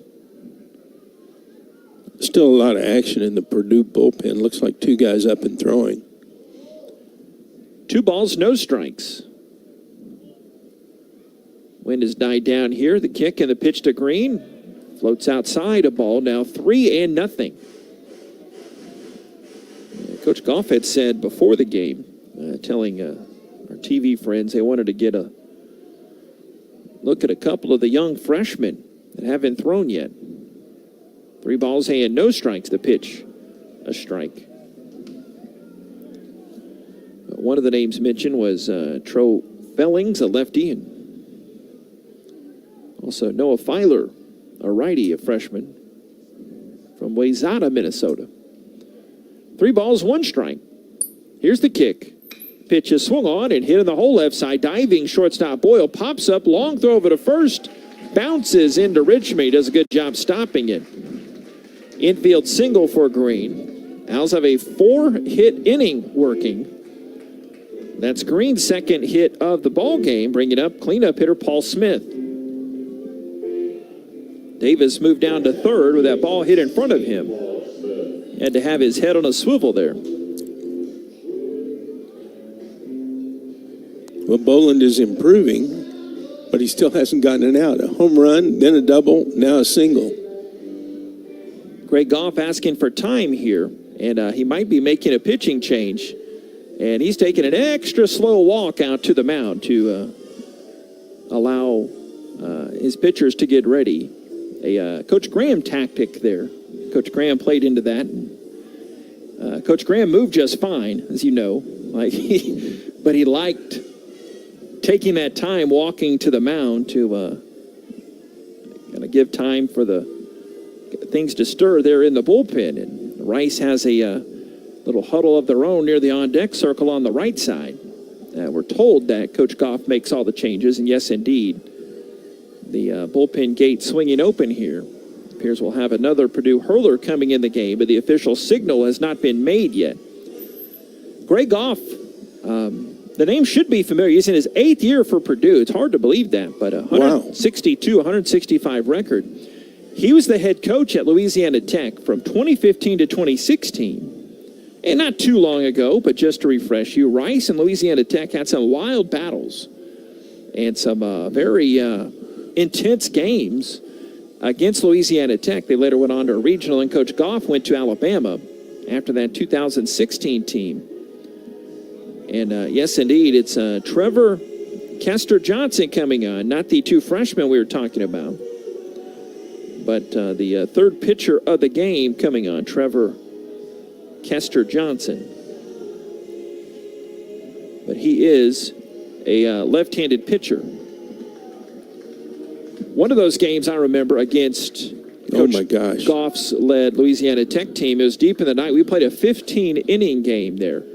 And Connor Takel hit a very dramatic home run near the railroad tracks at the bottom of that hill in right field. But the umpire called it a ground rule double. And after the game, the buzz in the team hotel room was that one of the Louisiana Tech folks said, no, that was, one of the players told, no, that was a home run by Connor Takel. Which would have won the game for Rice. Yeah, so they closed it out there in the bottom of the 15th inning. But then they later played 3 games to end the regular season. Then they played 3 more times in the conference tournament in Hattiesburg. So they played 6 times in the span of 9 days. And even the benches emptied on one moment where Ford Proctor, they had a little dust up at the plate. Yep. You know that old surly sailor that Ford Proctor was, as nice a guy as I'll get out, but and a pretty good baseball player. Yeah, he could play some, but when I hear Greg Goff, that's I think of those intense rivalries there, Rice and Louisiana Tech back. Feels like 100 years now, but it's only been 10, 11 seasons. And left-handed pitcher of mentioned Kester Johnson coming on now. Redshirt junior from Morgan Hill, California, and Santa Barbara City Junior College. They're going to turn Smith around to the right side. So, Paul, a lot more at-bats as a left-handed hitter. His natural stroke on the right side. So, Owls have 2 singles, a double, and a homer this inning. A 2-run shot by Robson extended it to a 3-0 lead, and Kester Johnson inherits. Owls at the corners. Davis at third, Green at first. First pitch swung on, hit hard to third. Gobbled up by Flores. Throws to second for a 1 on to first. The inning-ending double play. A nice turn by Drake up at second. Coach Pierce does not appear to be challenging that. The Owls do get 2 runs in the inning on those 4 hits, and the inning still ended in a double play. Rice 3 and Purdue nothing as we head to the 6th. It's Rice baseball from Learfield. We all love a great game, but there are some things we can't play with, including fentanyl. Counterfeit pills laced with fentanyl are a deadly opponent. No second chances, no overtime. That's why the state of Texas is sharing this simple message. 1 pill kills. So while the Owls fight hard on the court, don't draw a foul on your life by making a single deadly decision. Talk to your friends. Warn them. If a pill didn't come from a medical professional, it could be deadly. Learn more at onepillkillstx.com. Because in this fight, there are no timeouts. Just 1 pill can end the game. Hey everyone, David Kahn here. It's time to play ball. The 2026 season is upon us, and the best way to get in the game is by listening to College Sports Now's official baseball podcast, Dugouts, Dumbbells, and Dingers. Each week, we'll have exclusive interviews with players and coaches that take you inside the locker room as we unpack the top stories of teams all across the country. We're delivering our best fastball, so step into the batter's box and tee us up. Available wherever you podcast on the College Sports Now feed or on YouTube. Just search Dugouts, Dumbbells, and Dingers.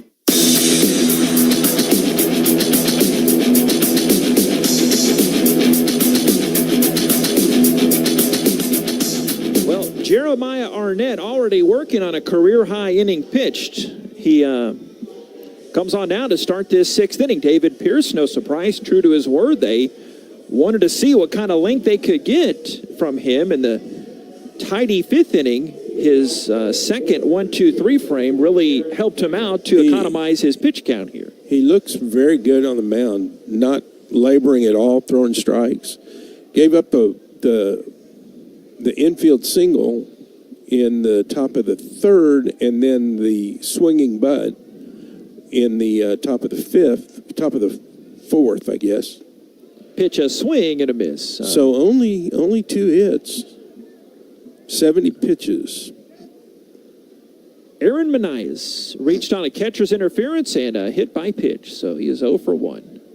0-1 pitch. Manias, left-handed stick, takes this pitch for a strike. Manias, Manias.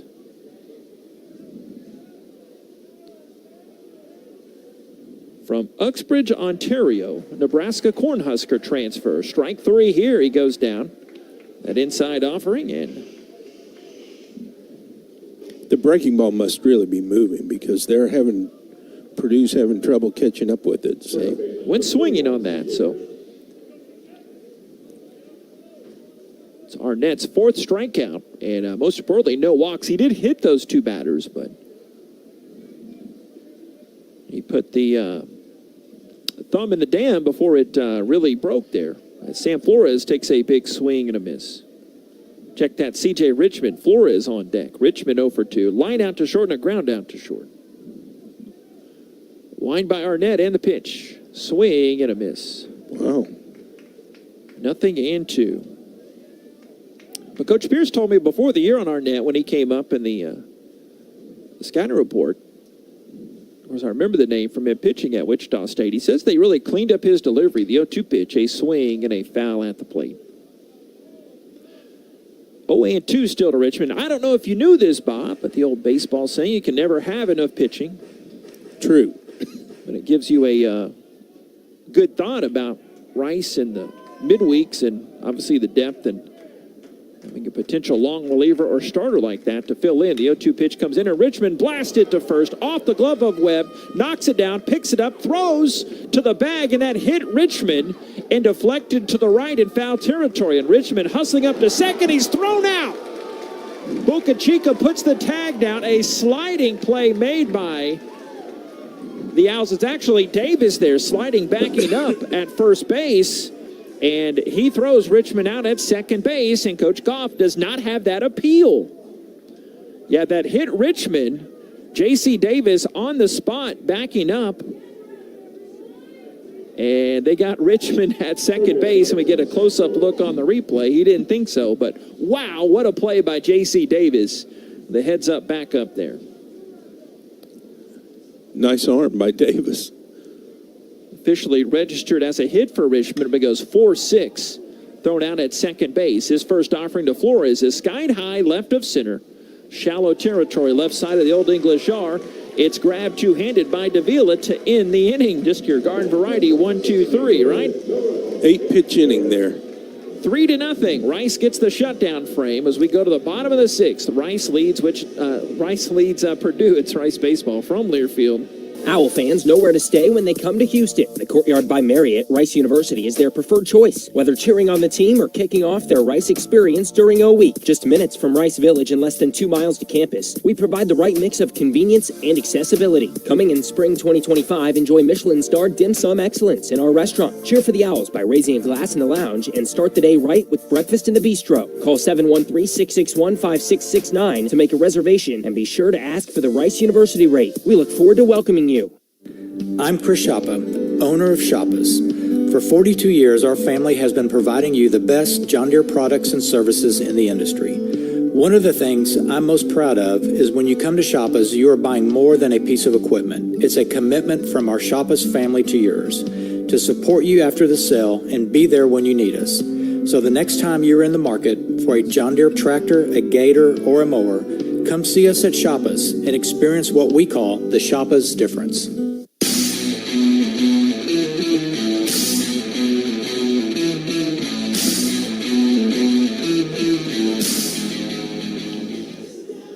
Owl fans know where to... Everything coming up Owls now. Rice 3 and Purdue nothing here, starting this bottom of the 6th inning. Owls tacking on that 2-run home run in the 5th that ended with a double play ball. Wrapping things up with Bob Schlanger here, and a Rice just coming in late to the news desk, Bob, or we got distracted with the game for your other update? We got distracted by the game as well as it's going. So, but a quick update, women's tennis is in action on campus tomorrow at 11 a.m. They host Texas A&M Corpus Christi, and second Thursday in a row they played last week. This pitch is sprayed to the right side by Boca Chica. He goes the opposite way for a leadoff single. So they played last Thursday. They moved the Saturday game because of the anticipated weather to Thursday and hosted UTSA. Defeated UTSA 6-1 to extend their record to 18-0 all-time against UTSA in women's tennis. And they host A&M Corpus tomorrow at 11 a.m., looking to extend their 16-0 record against A&M Corpus Christi. So the Islanders. Cutter Gage Webb up now is a toss over to first to keep Boca close. Women's tennis is going to be great this year. They have a great team. They defeated Baylor and Waco 2 weekends ago for the first time. Rice has struggled against Baylor and Waco, so that's a big win. And then UTSA. Left on left here. Webb shows the bunt, brings it back, but it's called a strike. He disagreed. 0-1. Third base coach Clay Van Hook. First base coach J.J. Altabelli, by the way. When picking up, blowing out to left. No balls and 1 strike. Webb still showing bunt. Gets it down, rolls it back to the mound. Turning, Parker Johnson throws it high at second base. Out into center. Relayed by Anderson towards third. Sliding in, the belly flop is Boca Chica. Reb reaches on the fielder's choice, but now they're at the corners. No outs for Jacob Deviney. Rice 3, Purdue nothing. Rice with 3 runs on 10 hits now. 1 error on the catcher's interference. And Purdue 0-3-0. And I imagine that would have to be an error there. Their first error. Yes. Yes, indeed. They just put it up. This pitch curves in for a strike to the left-handed hitting Deviney. Jacob can hit. We saw that last year, and his first at bat tonight, he sizzled the ball into left center. So.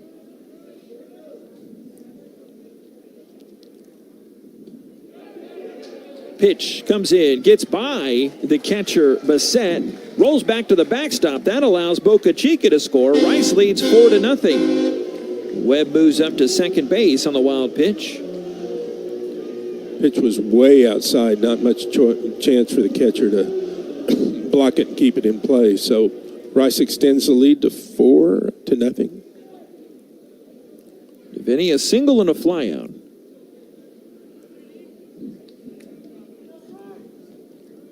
Here's the set and the kick. Curves in, a called strike here to Deviney.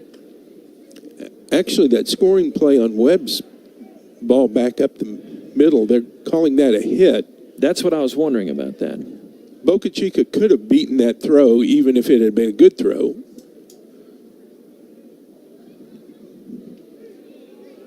So now Rice 4-11-1 and Purdue 0-3-1. Wonder if that's one they'll go back and change. It seemed to have fielder's choice written all over it there. But Webb pretty fast, and it wasn't exactly a hard hit ball up to the mound, so I can see the reasoning. 2 balls, 2 strikes, left on left, the pitch, a ball. Kester Johnson pitched a third of an inning down in Sugar Land against Portland. Still no outs here in the bottom of the 6th. 3 balls, 2 strikes. The kick, left on left, the pitch, swing and a miss. Vinny chopped at that, but came up empty. 1 down. Renzo Rios coming up. Single and a fly out here.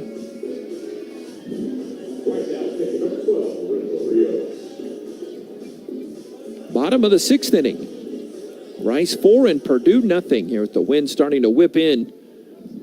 See those pennants on either side of this suite and press box section blowing in. It's going to be tough to get one out as Rios takes this ball down. Davila on deck, the 9-hole hitter.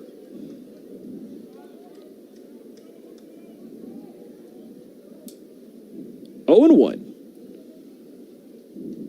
Sent by Parker Johnson, the kick, and this slow curve is grounded hard. Hits first base, pops up in the air over Johnston. Johnson, who is diving, and that allows Webb to boogie around third base. He will score. Better to be lucky than good. Second hit in as many innings for Rios, and Rice leads 5-0 on the 100-foot single there. That would have been a tough play for Richmond, even if the ball hadn't hit the bag. It was hit pretty hard down the first base line. So, second run of the inning for Rice.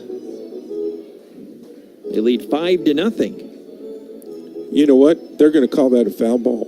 Oh, yeah, they're bringing them back. Okay, I was wondering why they had not put the 5 on the board. So move Webb back to second base. Well, you better have a hit now because I have it in ink in the book, the score sheet, 0-2 pitch.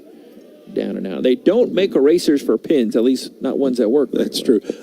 I think the ball hit the safety bag, which is, of course, in foul territory. So, yeah, I don't doubt that. But when it shot up there, I just got excited, and they played the play out as if it was fair. 1-2 pitch, swing and a miss. So Rios strikes out. There's 2 down in the inning now. 4-0. Webb out at second base for Davila. He's 0 for 2 with a fly out and a fielder's choice, but he came in on the Robson homer. And they might hit for Davila here. Yeah, someone's coming out of the dugout here to hit for Landis. And Rice going with Garrett Boehm. Garrett Boehm's going to hit for Landis Davila. Rice 4, Purdue nothing. Boehm a couple of hacks out there. He's ready to go. And by the way, completing the Rice Sporting Update, not to trample on your territory news desk, as Greg Goff comes out and he wants to take the lefty out to face the righty, no doubt. So we have time to let it breathe. Sure. Rice men's basketball off tonight. That's why your boy here is calling the action. But we will be in the Big Easy. Looking forward to the trip to New Orleans. Schlanger and Heath and Schlanger going to the Crescent City to, the stories that will come. We already notified New Orleans Police Department, so they'll be ready for the Texas Hicks to show up. Yeah, they're making some special preparations for us. Now, I already mentioned it, I think, when you were out, that we have the tickets purchased. Or you ready to go see the big Pelicans and the 76ers. You can throw away the record books when those two teams match. Yeah, we always adjust our schedule when the Pelicans and 76ers play, but hopefully we'll get a chance to say a good howdy do, how you doing to Trey Murphy. Trey Murphy III, having a couple of really nice games, is really playing well. Surprised he didn't make the All-Star team. Former Rice Owl, Trey Murphy. Had a couple of 27, 28-point games a couple of weeks ago and had a 40-point game. So Nick Coles is coming on to pitch. Coles, Kolze.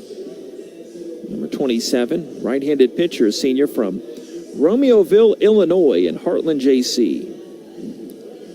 Coles, the new hurler, coming on. He will face Boehm, unless Coach Pierce elects to. But you can't pinch hit for the pinch hitter. He has to see at least one pitch. Correct, yeah.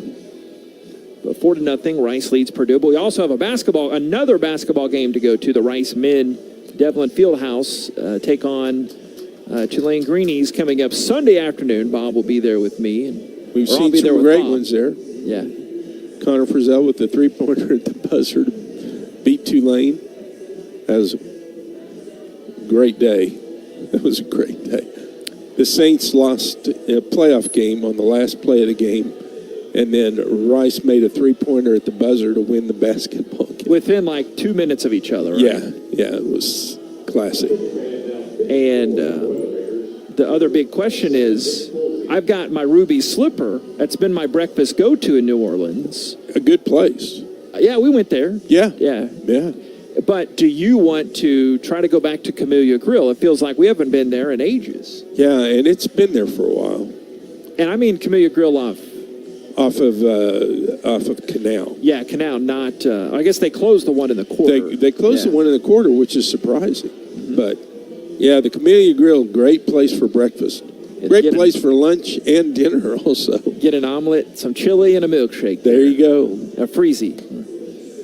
So Matt Sign's dad and I, we were playing Tulane in a night game, football game, and I talked Matt Sign's dad into going with me to Camellia Grill, and he loved it, and we had to go back for lunch. So we did have 2.5 hours in between our two meals in the Big Easy, but had a great time. Got to get there early, though, so we'll get some nourishment and report back on the Rice basketball broadcast coming up Sunday. But that'd be a big one. Yeah, I mean, we're just going for the Rice-Tulane basketball game. Yeah. All the other stuff is... To make sure folks know that. We're just, squeezing that in. Again, it comes with the antics when we go. I can't wait for that one. But you're also going to go to the World War II Museum, you're telling me? Yeah, I'm looking forward to... I have not seen the new War in the Pacific exhibit, which I'm kind of looking forward to on Saturday. So I'm going over Friday night, spend a couple hours in the World War II Museum. Just an amazing... If you're over there and you get a chance, it's an amazing museum. All right, here's the delivery. It misses outside from Coles. A ball. 1-0. Here's Bame. But you cannot see the World War II Museum in an hour. You need to spend 6 or 7 hours there. And the 1-0. Bame swings, rockets it left to the mound, goes out into center, a base hit. Coming around third, Webb will score, and Rice leads now 5-0. RBI from Bame. Pinch hit single there for Bame. Just Al's ripped the ball up the middle. 12th hit of the day. 5-12-1 for Rice, 0-3-1 for Purdue. And we're not finished yet here. Comes Colin Robson, 2 down in the inning, back to the top of the order. He only got to see one pitch his last at bat.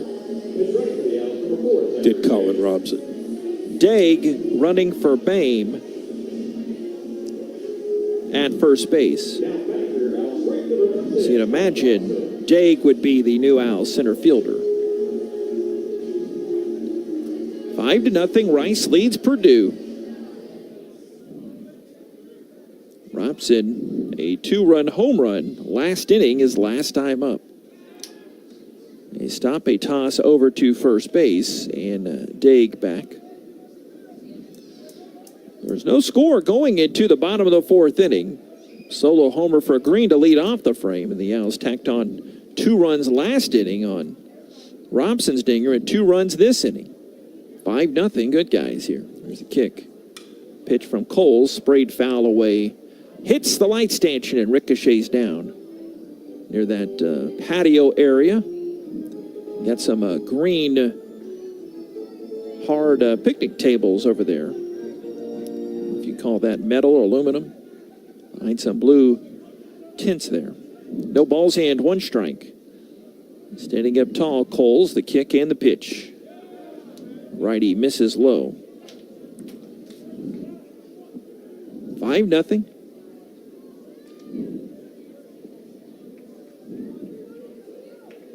Coles, sinker slider guy. There's a circle change in that repertoire as well. 1-1 pitch. Toss over to first base. That's one of those where the pitch clock is winding down. He wanted to reset. And they'll give it to him. It's within the rules. Robson, the 6th batter to come to the plate this inning. The pitch, swing and a miss. Speaking of that circle change. 1-2 to Mr. Robson. J.C. Davis on deck for Rice so they can keep this inning going. Wind picking up again. Looks like it's blowing from left center straight to that left field pole. 1-2 pitch, Cole's runner going. Pitch is bobbled by Bassett behind the plate, and Speedy Daig swipes second. His first stolen base of the season. Hard for Bassett to get that handle on it. 2 balls, 2 strikes, and 2 down.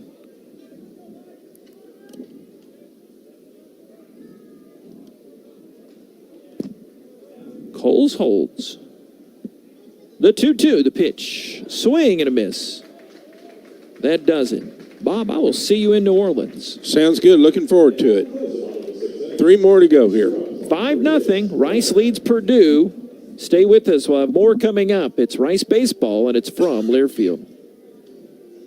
Stay when they come to Houston. The Courtyard by Marriott, Rice University, is their preferred choice. Whether cheering on the team or kicking off their Rice experience during O Week. Just minutes from Rice Village and less than 2 miles to campus. We provide the right mix of convenience and accessibility. Coming in spring 2025, enjoy Michelin-starred dim sum excellence in our restaurant. Cheer for the Owls by raising a glass in the lounge and start the day right with breakfast in the bistro. Call 713-661-5669 to make a reservation and be sure to ask for the Rice University rate. We look forward to welcoming you. I'm Chris Shoppa, owner of Shoppa's. For 42 years, our family has been providing you the best John Deere products and services in the industry. One of the things I'm most proud of is when you come to Shoppa's, you are buying more than a piece of equipment. It's a commitment from our Shoppa's family to yours to support you after the sale and be there when you need us. So the next time you're in the market for a John Deere tractor, a gator, or a mower, come see us at Shoppa's and experience what we call the Shoppa's difference.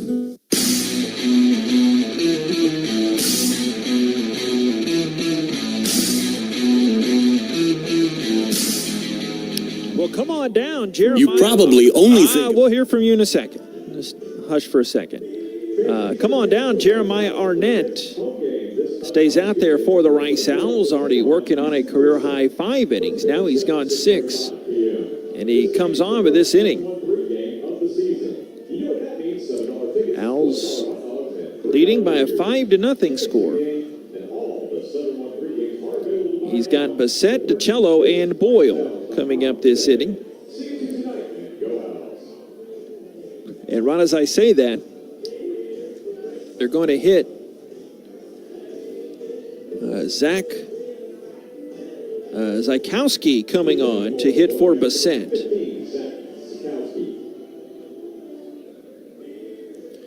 Zykowski coming on to hit. Zykowski bats from the right side. 5'10", 185 from Cedar Lake, Indiana. In southwestern Illinois, JC.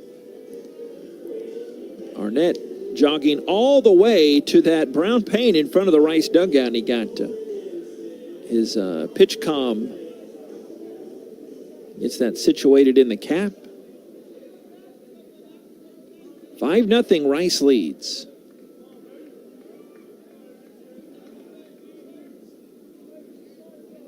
Situated Mildeslab kicks and comes home, dishes in for a called strike.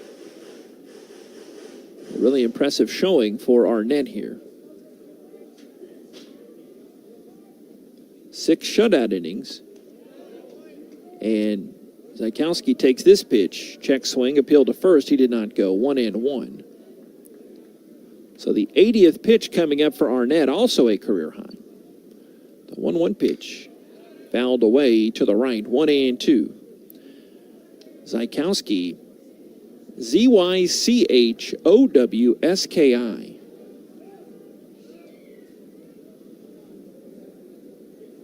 Top of the 7th here. Rice leading 5-0. Wide by Arnett, and the pitch swung on, fouled at the plate.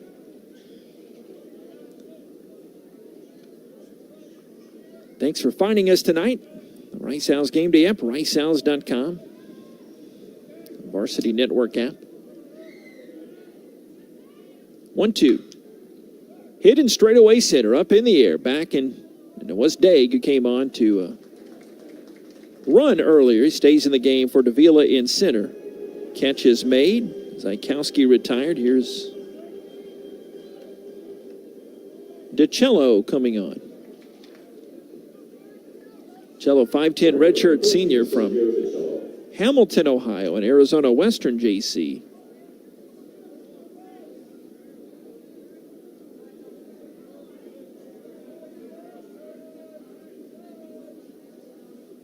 Wind the pitch. It is outside for ball one.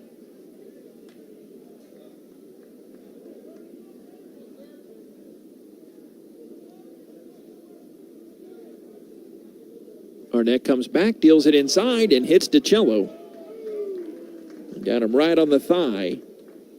It's the third batter that he has hit.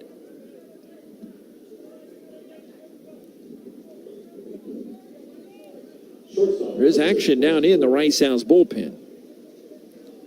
Shortstop Weston Boyle digs in now. He is 0 for 2. Yeah, DiCello took that in the meaty part of the thigh. 5-0 Rice leads. This offering high. Took something off there. Playing in the top of the 7th inning. Rice looking to go above the 500 mark to 3-2. This pitch. Strike.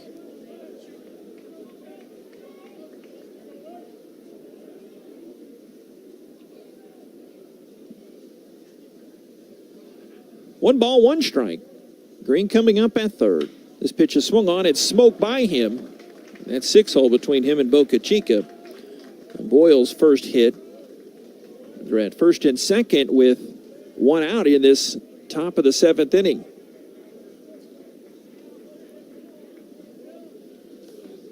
Appears to be Ty Thames down in the bullpen.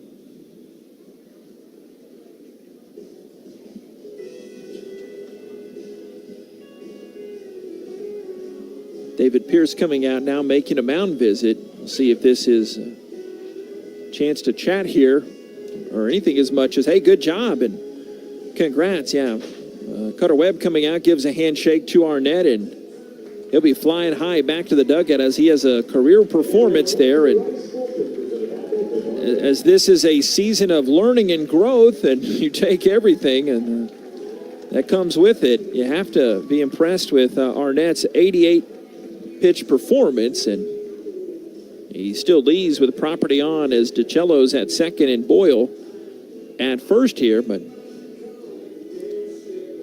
Thames coming on to try to minimize this impact here with one down.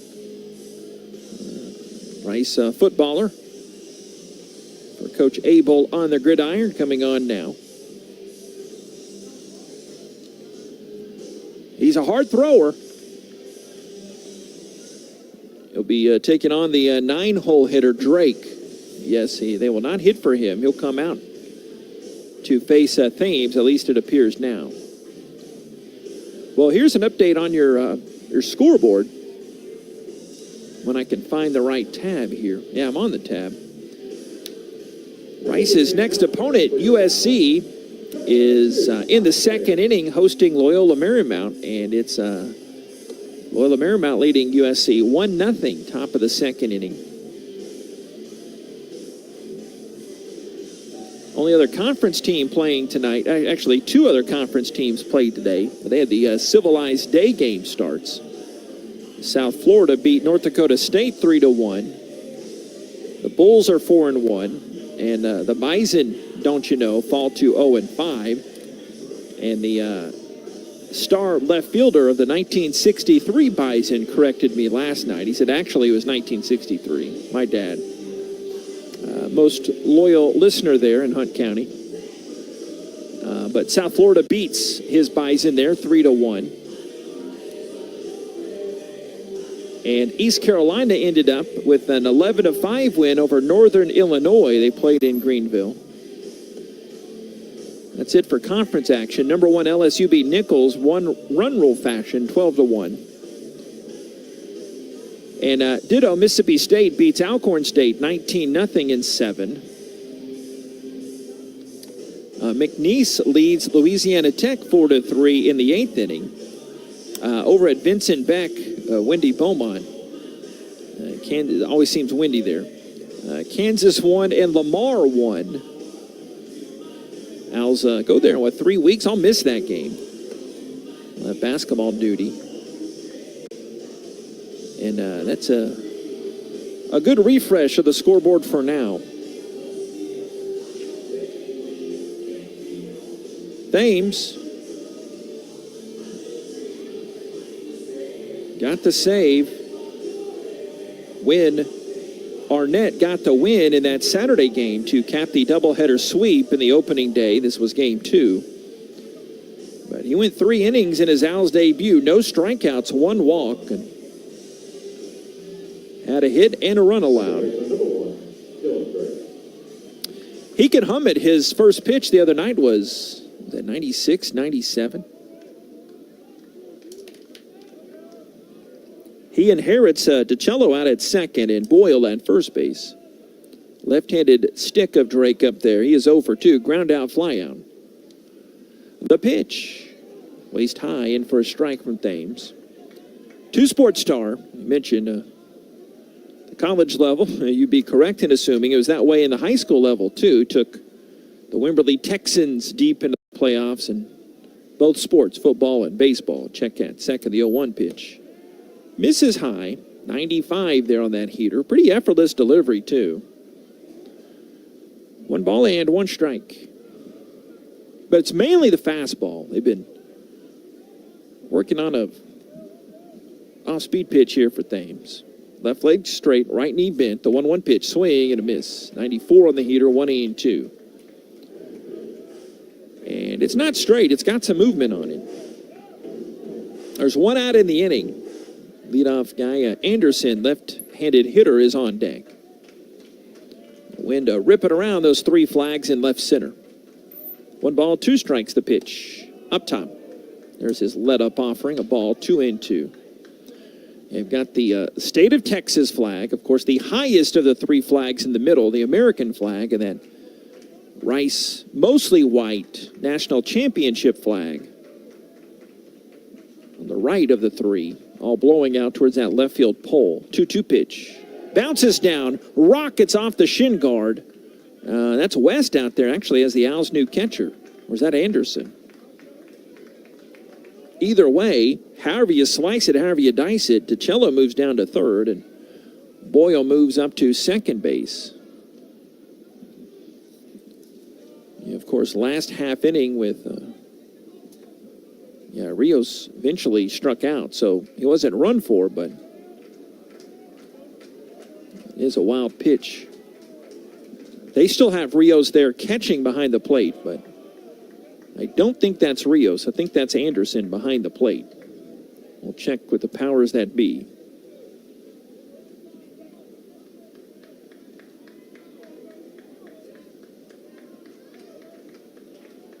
Three balls, 2 strikes, 1 down. First base open. Both the runners on are Arnett's property. Rice 5 and Purdue nothing. The payoff comes in on the fist, pulled foul into the near the Rice dugout. That springs off that fence and then ricochets back out into near the right field line.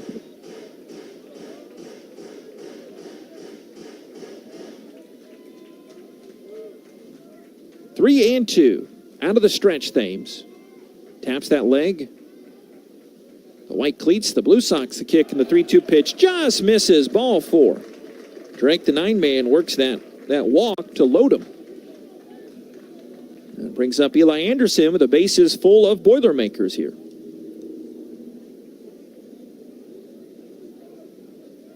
5-0. Rice leads. They've out-hit the Big Ten Boilermakers by a 12-4 count. Each team has committed an error. And here is Eli Anderson, 1 for 3 today. He has a single sandwiched in between a strikeout and a flyout. Left-handed hitting Anderson. Moves off the plate.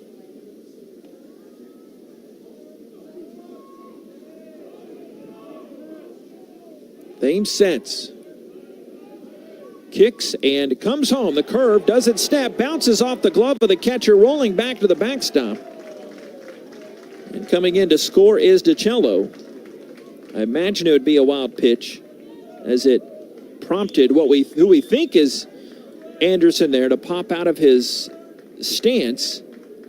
Moved up high. He looked down at his glove. He thought he caught it for a second there.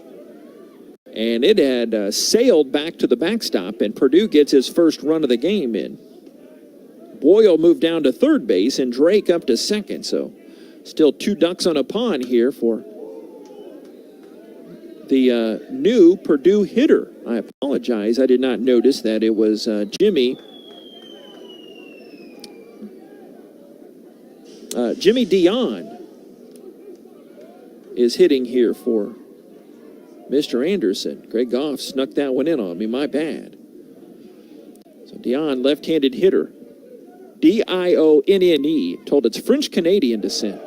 This pitch is down. But Dion, a junior from Quebec City, Quebec. And Howard Junior College. If you could have 2 different cultures, it would probably be that. Quebec City and Howard JC. 2 balls and 1 strike. Thames sets. The kick and the pitch. Swung on and lined up the middle. A base hit. This could score 2 as it dribbles out to the center fielder, Daig. But Greg Goff holds up Drake there at third. The book is closed on Arnett. A pinch hit. RBI single up the middle for Dion, and it's 5-2. Purdue getting a couple runs here. Rice leads.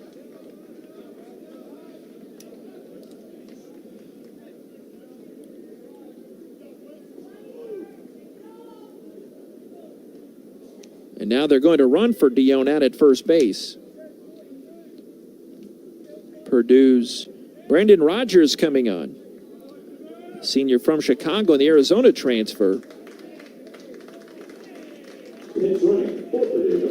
Comes in for Dion out there. So he certainly earned that meal money with that pinch hit RBI single. And they're at the corners now with 1 down. And your 2-hole hitter Moore coming up.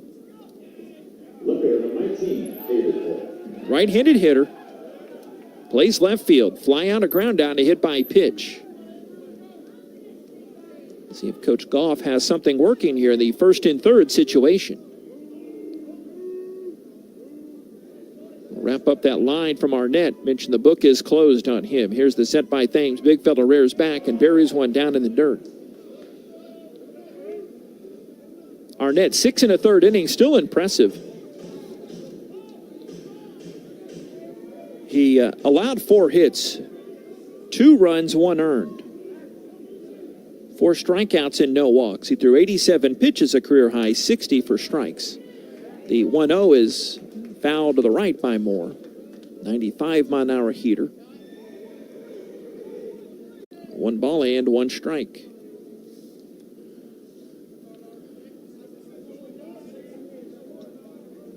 DiCello scored on a wild pitch, and then the RBI from Dion of the pinch hit variety. Brings up more. Aaron Manias is on deck. Still just 1 out of the inning. Middle infield playing for 2. Thames steps off. Fires over to first. 1 ball and 1 strike. Thames tucks that black glove against the left hip. Now hands together at the belt. He has that front toe tap again. The 1-1. Slides in for a strike.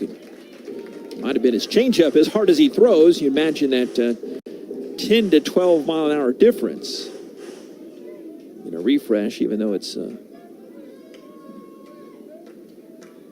young in his career.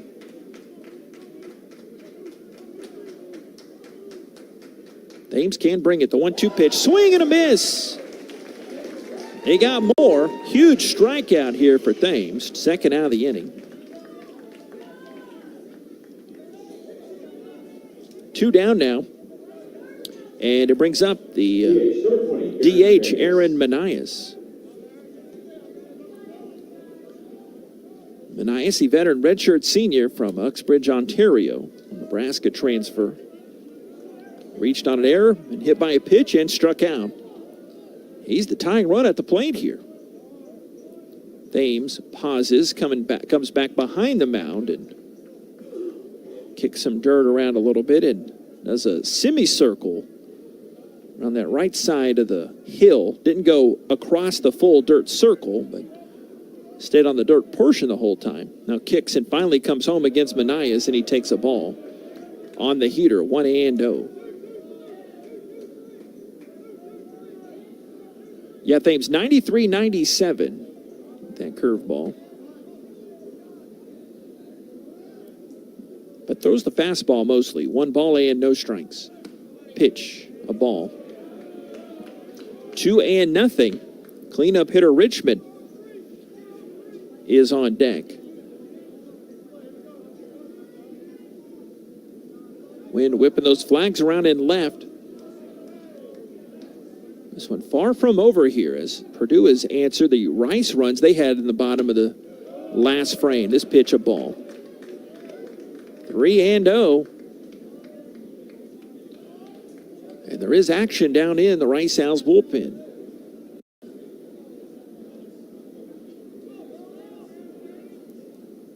Actually, down in the bullpen for Rice. The pitch, a strike. Manias taking all the way.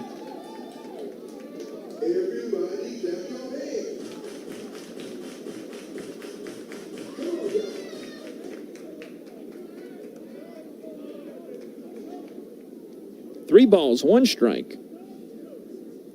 Kick by Thames. Runner from first. Bluffs going as Manias fouls this back. It's 3-2.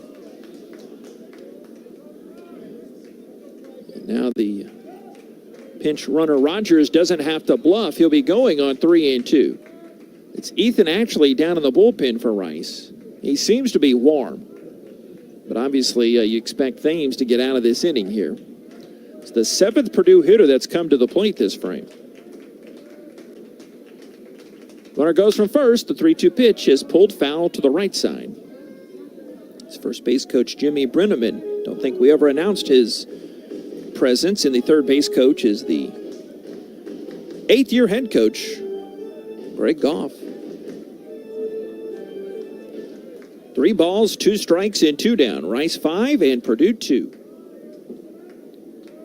Thames holds tight. Second baseman Davis in short right field here against the left-handed stick of Manias. The pitch swung on, grounded to first. Camping down under it is Webb. He says he's got it. Touches the bag, and that will do it. 2 runs, though, in the inning on a couple of hits, and they strand 2. 5-2. Got a little hairy, but Thames got out of it. We stretch it here, deep in the heart of Texas, deep in the heart of Houston. Rice leads 5-2. It's Rice baseball from Learfield. You probably only think about insurance when you need it. But at Higginbotham, we have local insurance specialists from coast to coast thinking about your risk and how to cover them year-round. We start with listening and end with a custom solution that fits your needs and budget. Whether it's for your home, car, family, business, or employees, Higginbotham protects what matters most to you. Higginbotham makes insurance policies personal. Rice fans, it's a beautiful day for a home run and an even better day to be an Owl. Porsche River Oaks is stepping up as the official performance partner of Rice University, turning your Rice ID into a 2026 masterpiece. Students, start your post-game celebration with a $15,000 credit toward the all-electric Macan EV. Alumni and staff, build your legacy with a $5,000 bespoke credit toward any new 4-door Porsche. Don't wait for the 9th inning. Visit riveroaks.porsche.com to verify your status and claim your Rice rewards. Swing by our showroom on Greenbrier. We're just a home run away from the stadium, the official ride of the Rice Owls. See you at the Hedges.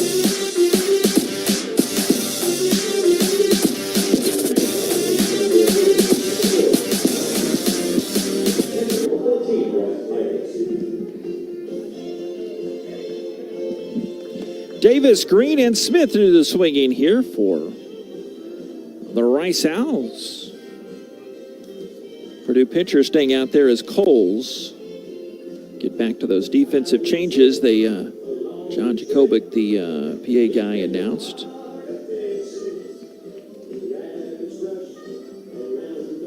Looks like Rogers stayed in the game out in center.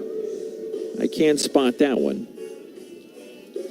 because he came in to run after Dion had that pinch hit RBI single. Anderson, the previous center fielder.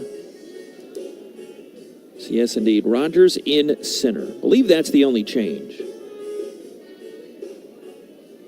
And Highfield comes in for Zykowski, who came in to hit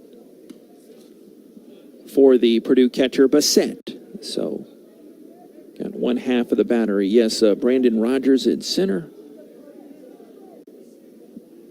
And Heifel, the battery mate of Mr. Coles here. Coles, K-O-L-Z-E. Rice 5 and Purdue 2, bottom of the 7th. Just stretched it here off University in South Main. Davis, a pair of doubles tonight. He's also skied out to right field. 1 ball, 1 strike. Coles, the righty, fires it outside a ball. Rolls back to the backstop.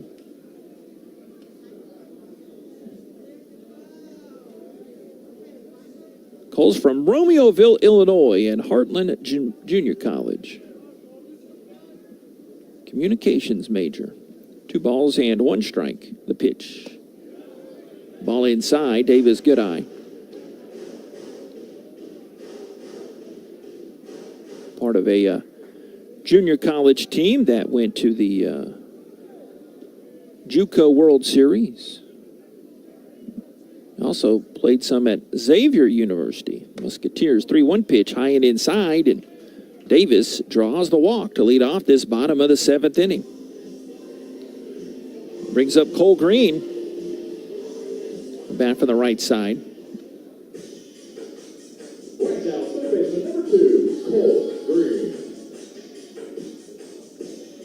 Green digging in now. And right side. Here's a local tie-in. Cole says the current Major League hitter he'd like to face, Jose Altuve. Wonder what's behind that. Says he's a Bears and Packers fan. Pitch. Green takes this fastball inside a ball.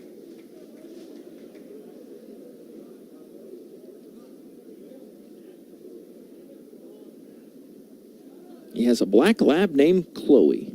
You know, we're fans of the pups here. As the pitching coach for Purdue comes out, Josh Newman is an Ohio State guy in 2004. 5-2. Rice leads Purdue here in this bottom of the 7th. Boilermakers have some action. Graham Collen, K-O-L-L-E-N, down in the bullpen.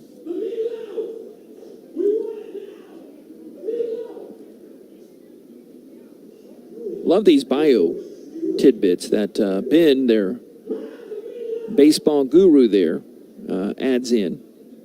Litany of them. I'm not just going to read off every one of them, but he's a big fan of Star Wars as well.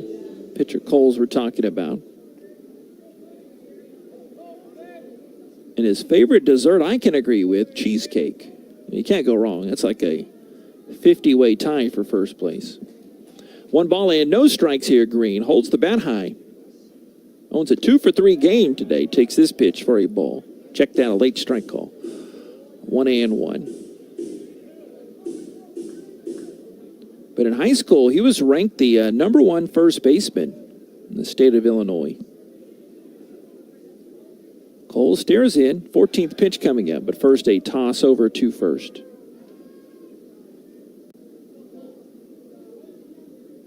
A lot of talent out there in this great land.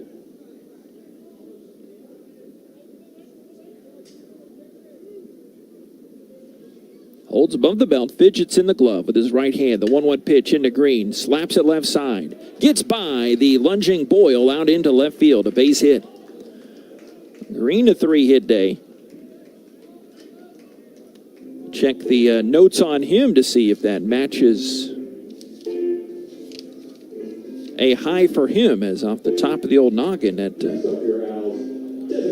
does not come to me, but fortunately, greater minds keep track of such things. As Paul Smith comes on, 1 for 3, hit into a double play his last time up, and David Pierce calls him to have a quick hitting consultation. to discuss things. It's funny how it works, though. You see that note passing in these great ream of the paper that they give us, and you can't find it when you need it. Here it is. Yeah, Cole Green. That's what my gut told me. It's his first career 3-hit game, so he continues to stack up the early season hit totals here. 5-2, Rice leads here.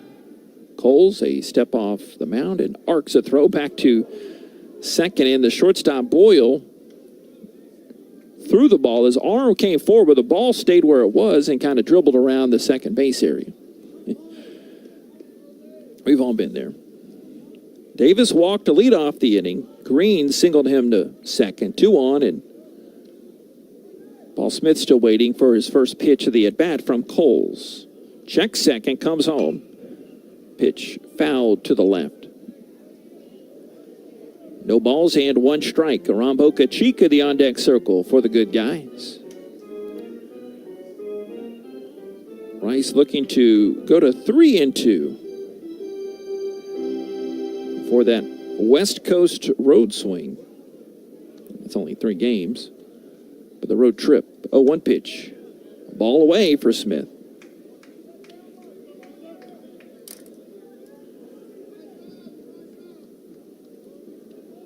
One and one. Rice 5 and Purdue 2 here, bottom of the 7th. Coles holds the kick and he fires it in. Fouled back. 1 and 2 now, Mr. Smith.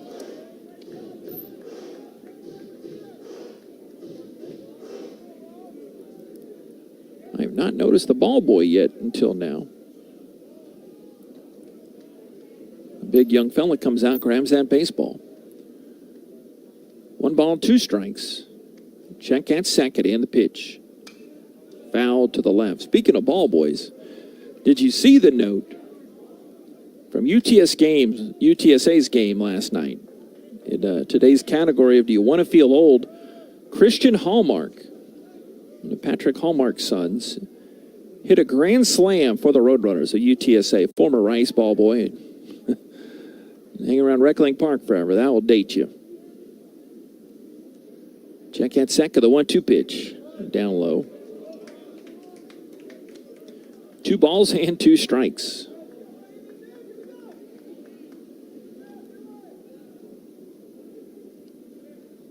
Davis up at second base and Green at first.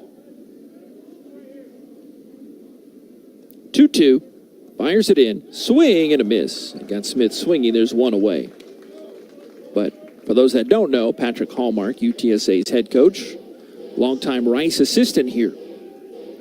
And Christian, his son, probably an easy recruit to play for Dad. Yeah, that ball had just enough little late movement, and Smith tipped that into the glove.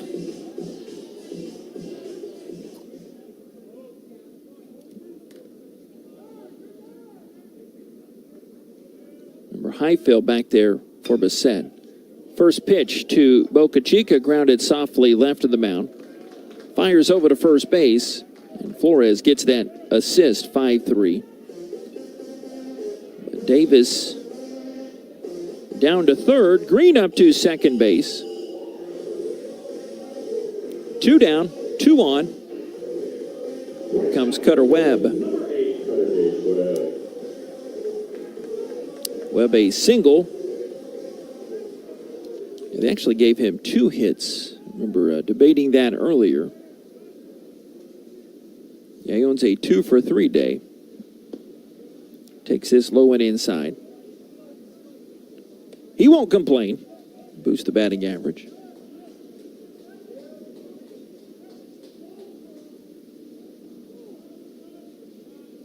One ball, no strikes. First base open. The pitch. Pulls it softly up the first base line. It bounces, and it's gloved by Richmond in foul territory. Webb will have another try at it. Yeah, speaking of UTSA, went to 4-0 with that win last night against Illinois Chicago.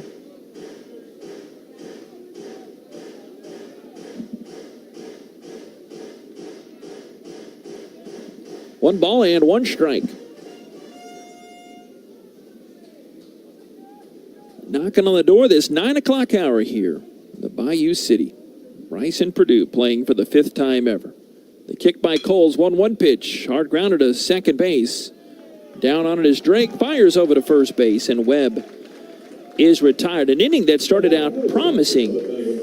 No runs on 1 hit, and Rice leaves 2. Rice 5 and Purdue 2. Boilermakers get the shutdown frame as we head to the 8th, but Rice still leads by 3. Your health is personal, which is why your Houston Methodist primary care team takes the time to get to know you and your unique goals, offering personalized health care at more than 40 locations throughout Greater Houston, with same-day clinics when you're sick and expert specialists when you need them. That's the difference between practicing medicine and leading it for you. Houston Methodist, leading medicine.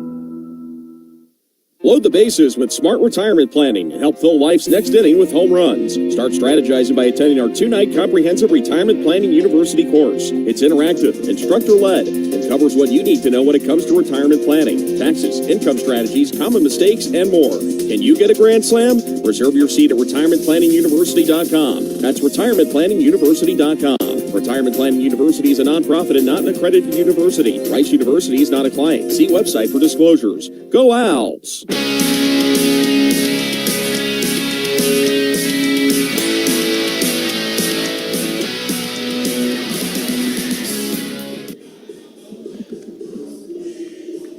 Thames remains out there for Rice. Rice 5 and Purdue 2. As we come here to this 8th inning of action, and due up for Purdue, they have Richmond Flores and the catcher's spot with Highfield, presumably, in that spot in the hole. Rice next home game, a 7-1-3 game. $7 tickets, $1 hot dog, and a $3 beverage of your choice. Rice and Houston Christian. Reacquainting myself, I ran into Stan Williamson here at the game, the Houston Christian AD. Talking to Bob. Bob knows everybody. But Stan was telling me he actually was at Campbell when they hired Greg Goff here. So he was here just talking to Coach Goff pregame. First pitch, a swing and a miss here to Richmond. Did not hear Stan Williamson about to assume the roles from Steve Maniaci there. Down the freeway. Richmond swings, hits a towering fly ball in the air to left field. Vinny sizes it up, makes the catch. Brings up Sam Flores. Long-time devoted listener, former football spotter Josh reminding me of some good stuff on Flores, Lufkin native. And Flores was on the Lufkin Junior League team that won the U.S. side of the World Series, lost to Chinese Taipei 2-0 in the World Championship in Michigan. That was after Lufkin's team won the American Little League World Series Championship. Swings at this first pitch here and hits it in the air to center. Sam, you're not giving us time to talk about your bona fides here as he skies out to Daig. For the second out, F7 and F8, and F9 will take the turn around the order. But another note that Josh told me, Sam Flores' dad's birthday here today. So no doubt he's probably in attendance making the, he probably stayed in town. But really cool note there for the East Texan is Highfill digs in. Ross Highfill, a redshirt junior from Madison, Mississippi, in Mississippi State.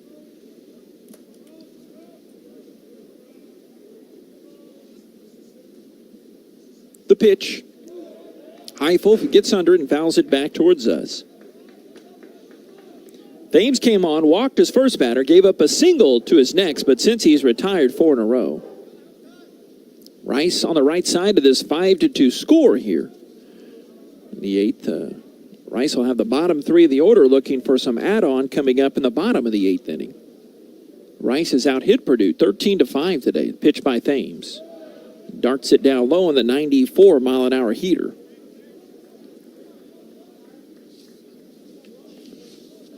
Well, 1 ball, 1 strike. Past the 9 o'clock hour here. And I'm so grateful you found us tonight, wherever you may be listening. 1-1. Swing and a miss. 1 ball and 2 strikes. Mentioned Rice in the thick of this Big Ten portion of the scheduling. 7 of their first 8 games against Big Ten teams. But then Rice takes on Houston Christian next Tuesday, and then the Harvard boys come in February and start March, all in one weekend. 1-2 pitch comes in, called strike 3. What a delivery by Thames, and a let-up offering. He goes down, looking 1-2-3 inning for Thames. Rice 5 and Purdue 2 here in the middle of the 8th. It's Rice baseball from Learfield. We all love a great game, but there are some things we can't play with, including fentanyl. Counterfeit pills laced with fentanyl are a deadly opponent. No second chances, no overtime. That's why the state of Texas is sharing this simple message. 1 pill kills. So while the Owls fight hard on the court, don't draw a foul on your life by making a single deadly decision. Talk to your friends. Warn them. If a pill didn't come from a medical professional, it could be deadly. Learn more at onepillkillstx.com. Because in this fight, there are no timeouts. Just 1 pill can end the game. Big trip on the horizon? The parking spot gets you going faster. The parking spot is a simpler, easier way to navigate airport parking. When you book online, you save money and are guaranteed a spot. We'll pick you up in our yellow and black spotted shuttles, help you with your bags, and take you straight to the terminal. Parking and saving come full circle at the parking spot. Get going faster with the parking spot. Visit theparkingspot.com to reserve your spot.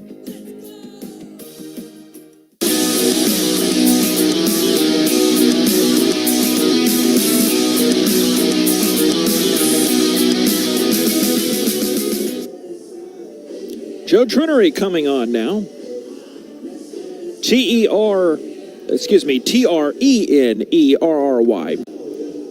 He is Big Ten tough, 6'4", 225, a sophomore from Granger, Indiana, and a Penn transfer.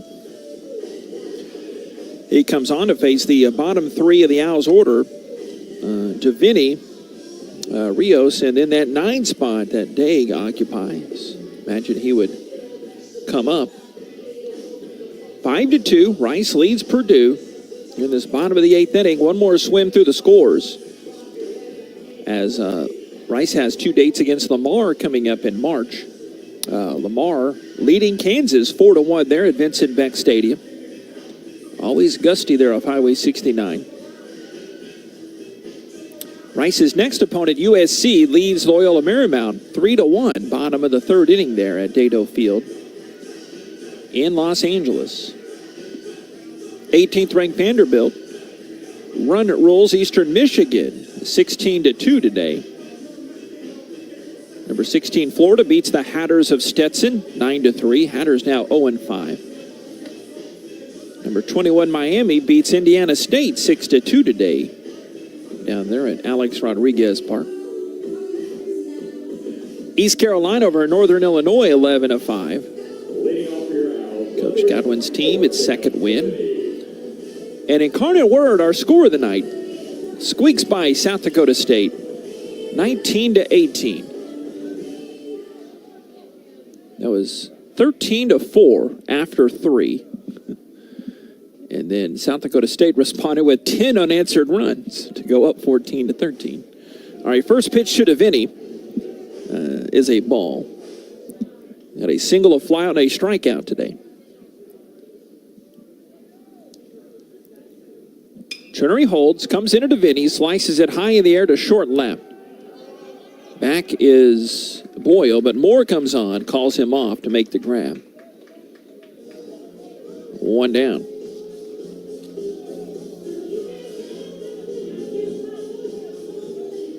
It's the first action for Trinity here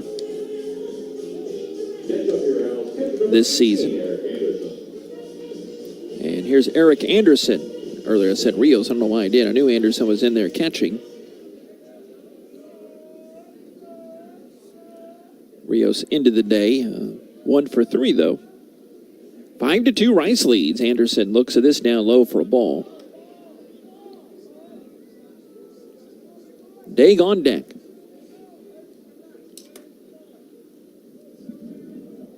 Got the light goatee out there. Looking at the monitor on Trinity. Bushy brown hair at the back of the hat, and he whips this one in for a strike. Anderson didn't think so. Thought it was inside. 1-1. But Daig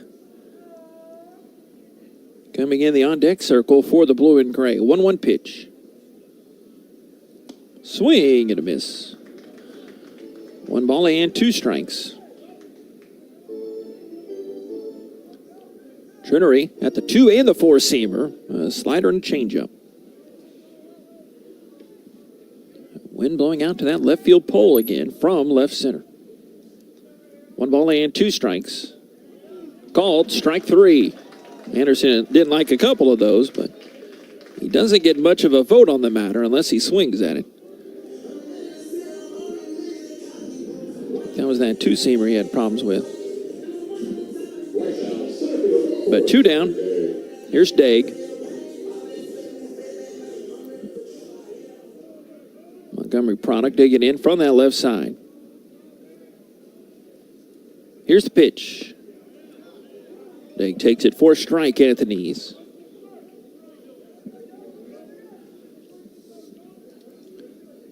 Daig went to Montgomery High School, the Bears. Actually, no, he went to Concordia Lutheran, Galveston College, his JUCO. First one was for a strike. He takes this one for a ball, 1-1.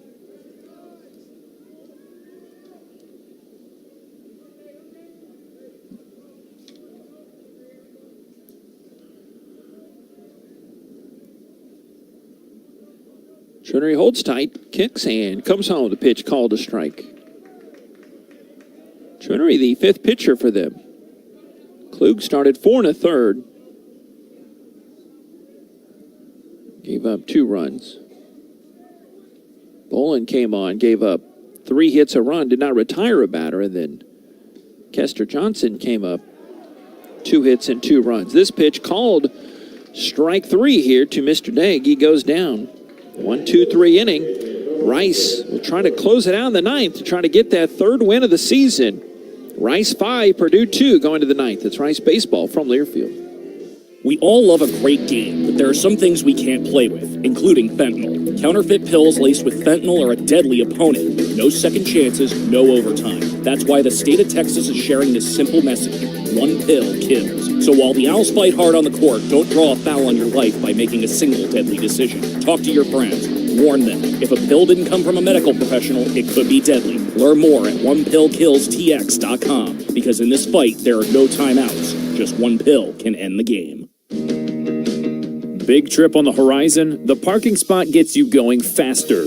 The parking spot is a simpler, easier way to navigate airport parking. When you book online, you save money and are guaranteed a spot. We'll pick you up in our yellow and black spotted shuttles, help you with your bags, and take you straight to the terminal. Parking and saving come full circle at the parking spot. Get going faster with the parking spot. Visit theparkingspot.com to reserve your spot.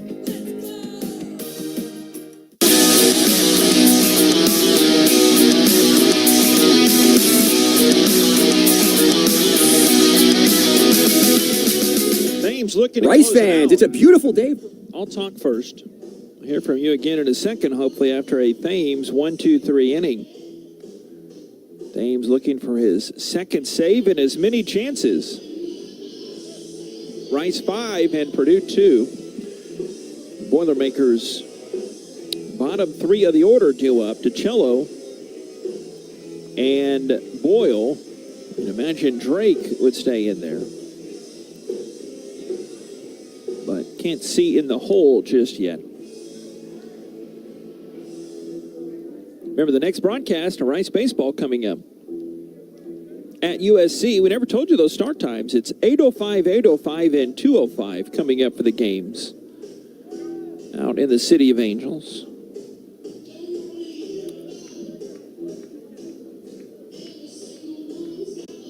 Not sure why that half inning took longer than the others. Not that I'm worried about being out past my bedtime.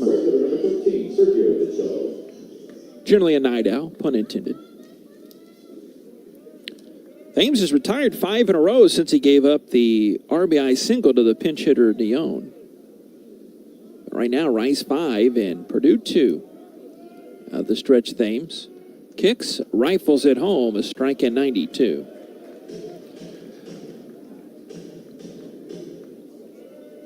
Really renovated Rice roster, and it's bountiful with some young pitching talent. Thames on that list. And the transfers we saw, Arnett figures in. 0-1 pitch, lifted high and fouled back behind us to the right. Anderson giving it a look, but has a well out of play. But most importantly, Thames gets ahead 0-2.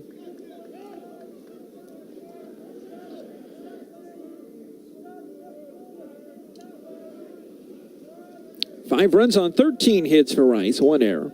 Purdue 2 runs, 5 hits, and an error.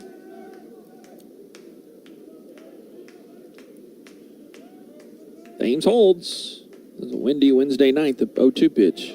Called strike 3.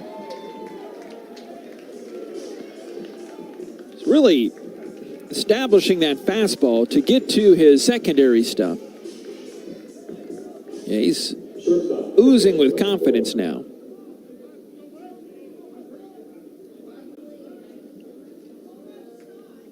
Weston Boyle switch hitting shortstop. Well, listed as a switch hitter, but we see this in the college ranks a lot. Every now and then. Be batting from the right side. He swings here and hits this high in the air to center. Over to his right Dag. He reaches over and across high above his right shoulder to make the catch for the second out. He's probably been doing that the whole night. I just never pieced it together, even announced that he was a switch hitter. But. Second baseman, number 1, Dylan Drake. Here's Dylan Drake. Purdue down to its final out. Rice trying to go to 3-2. Rice 5 and Purdue 2. Here's the kick and the pitch. Swung on, lifted in the air to right center, a base hit. First pitch offering Drake. It's their 6th hit of the ball game. And back to the top of the order. And Rogers will get his first crack at it.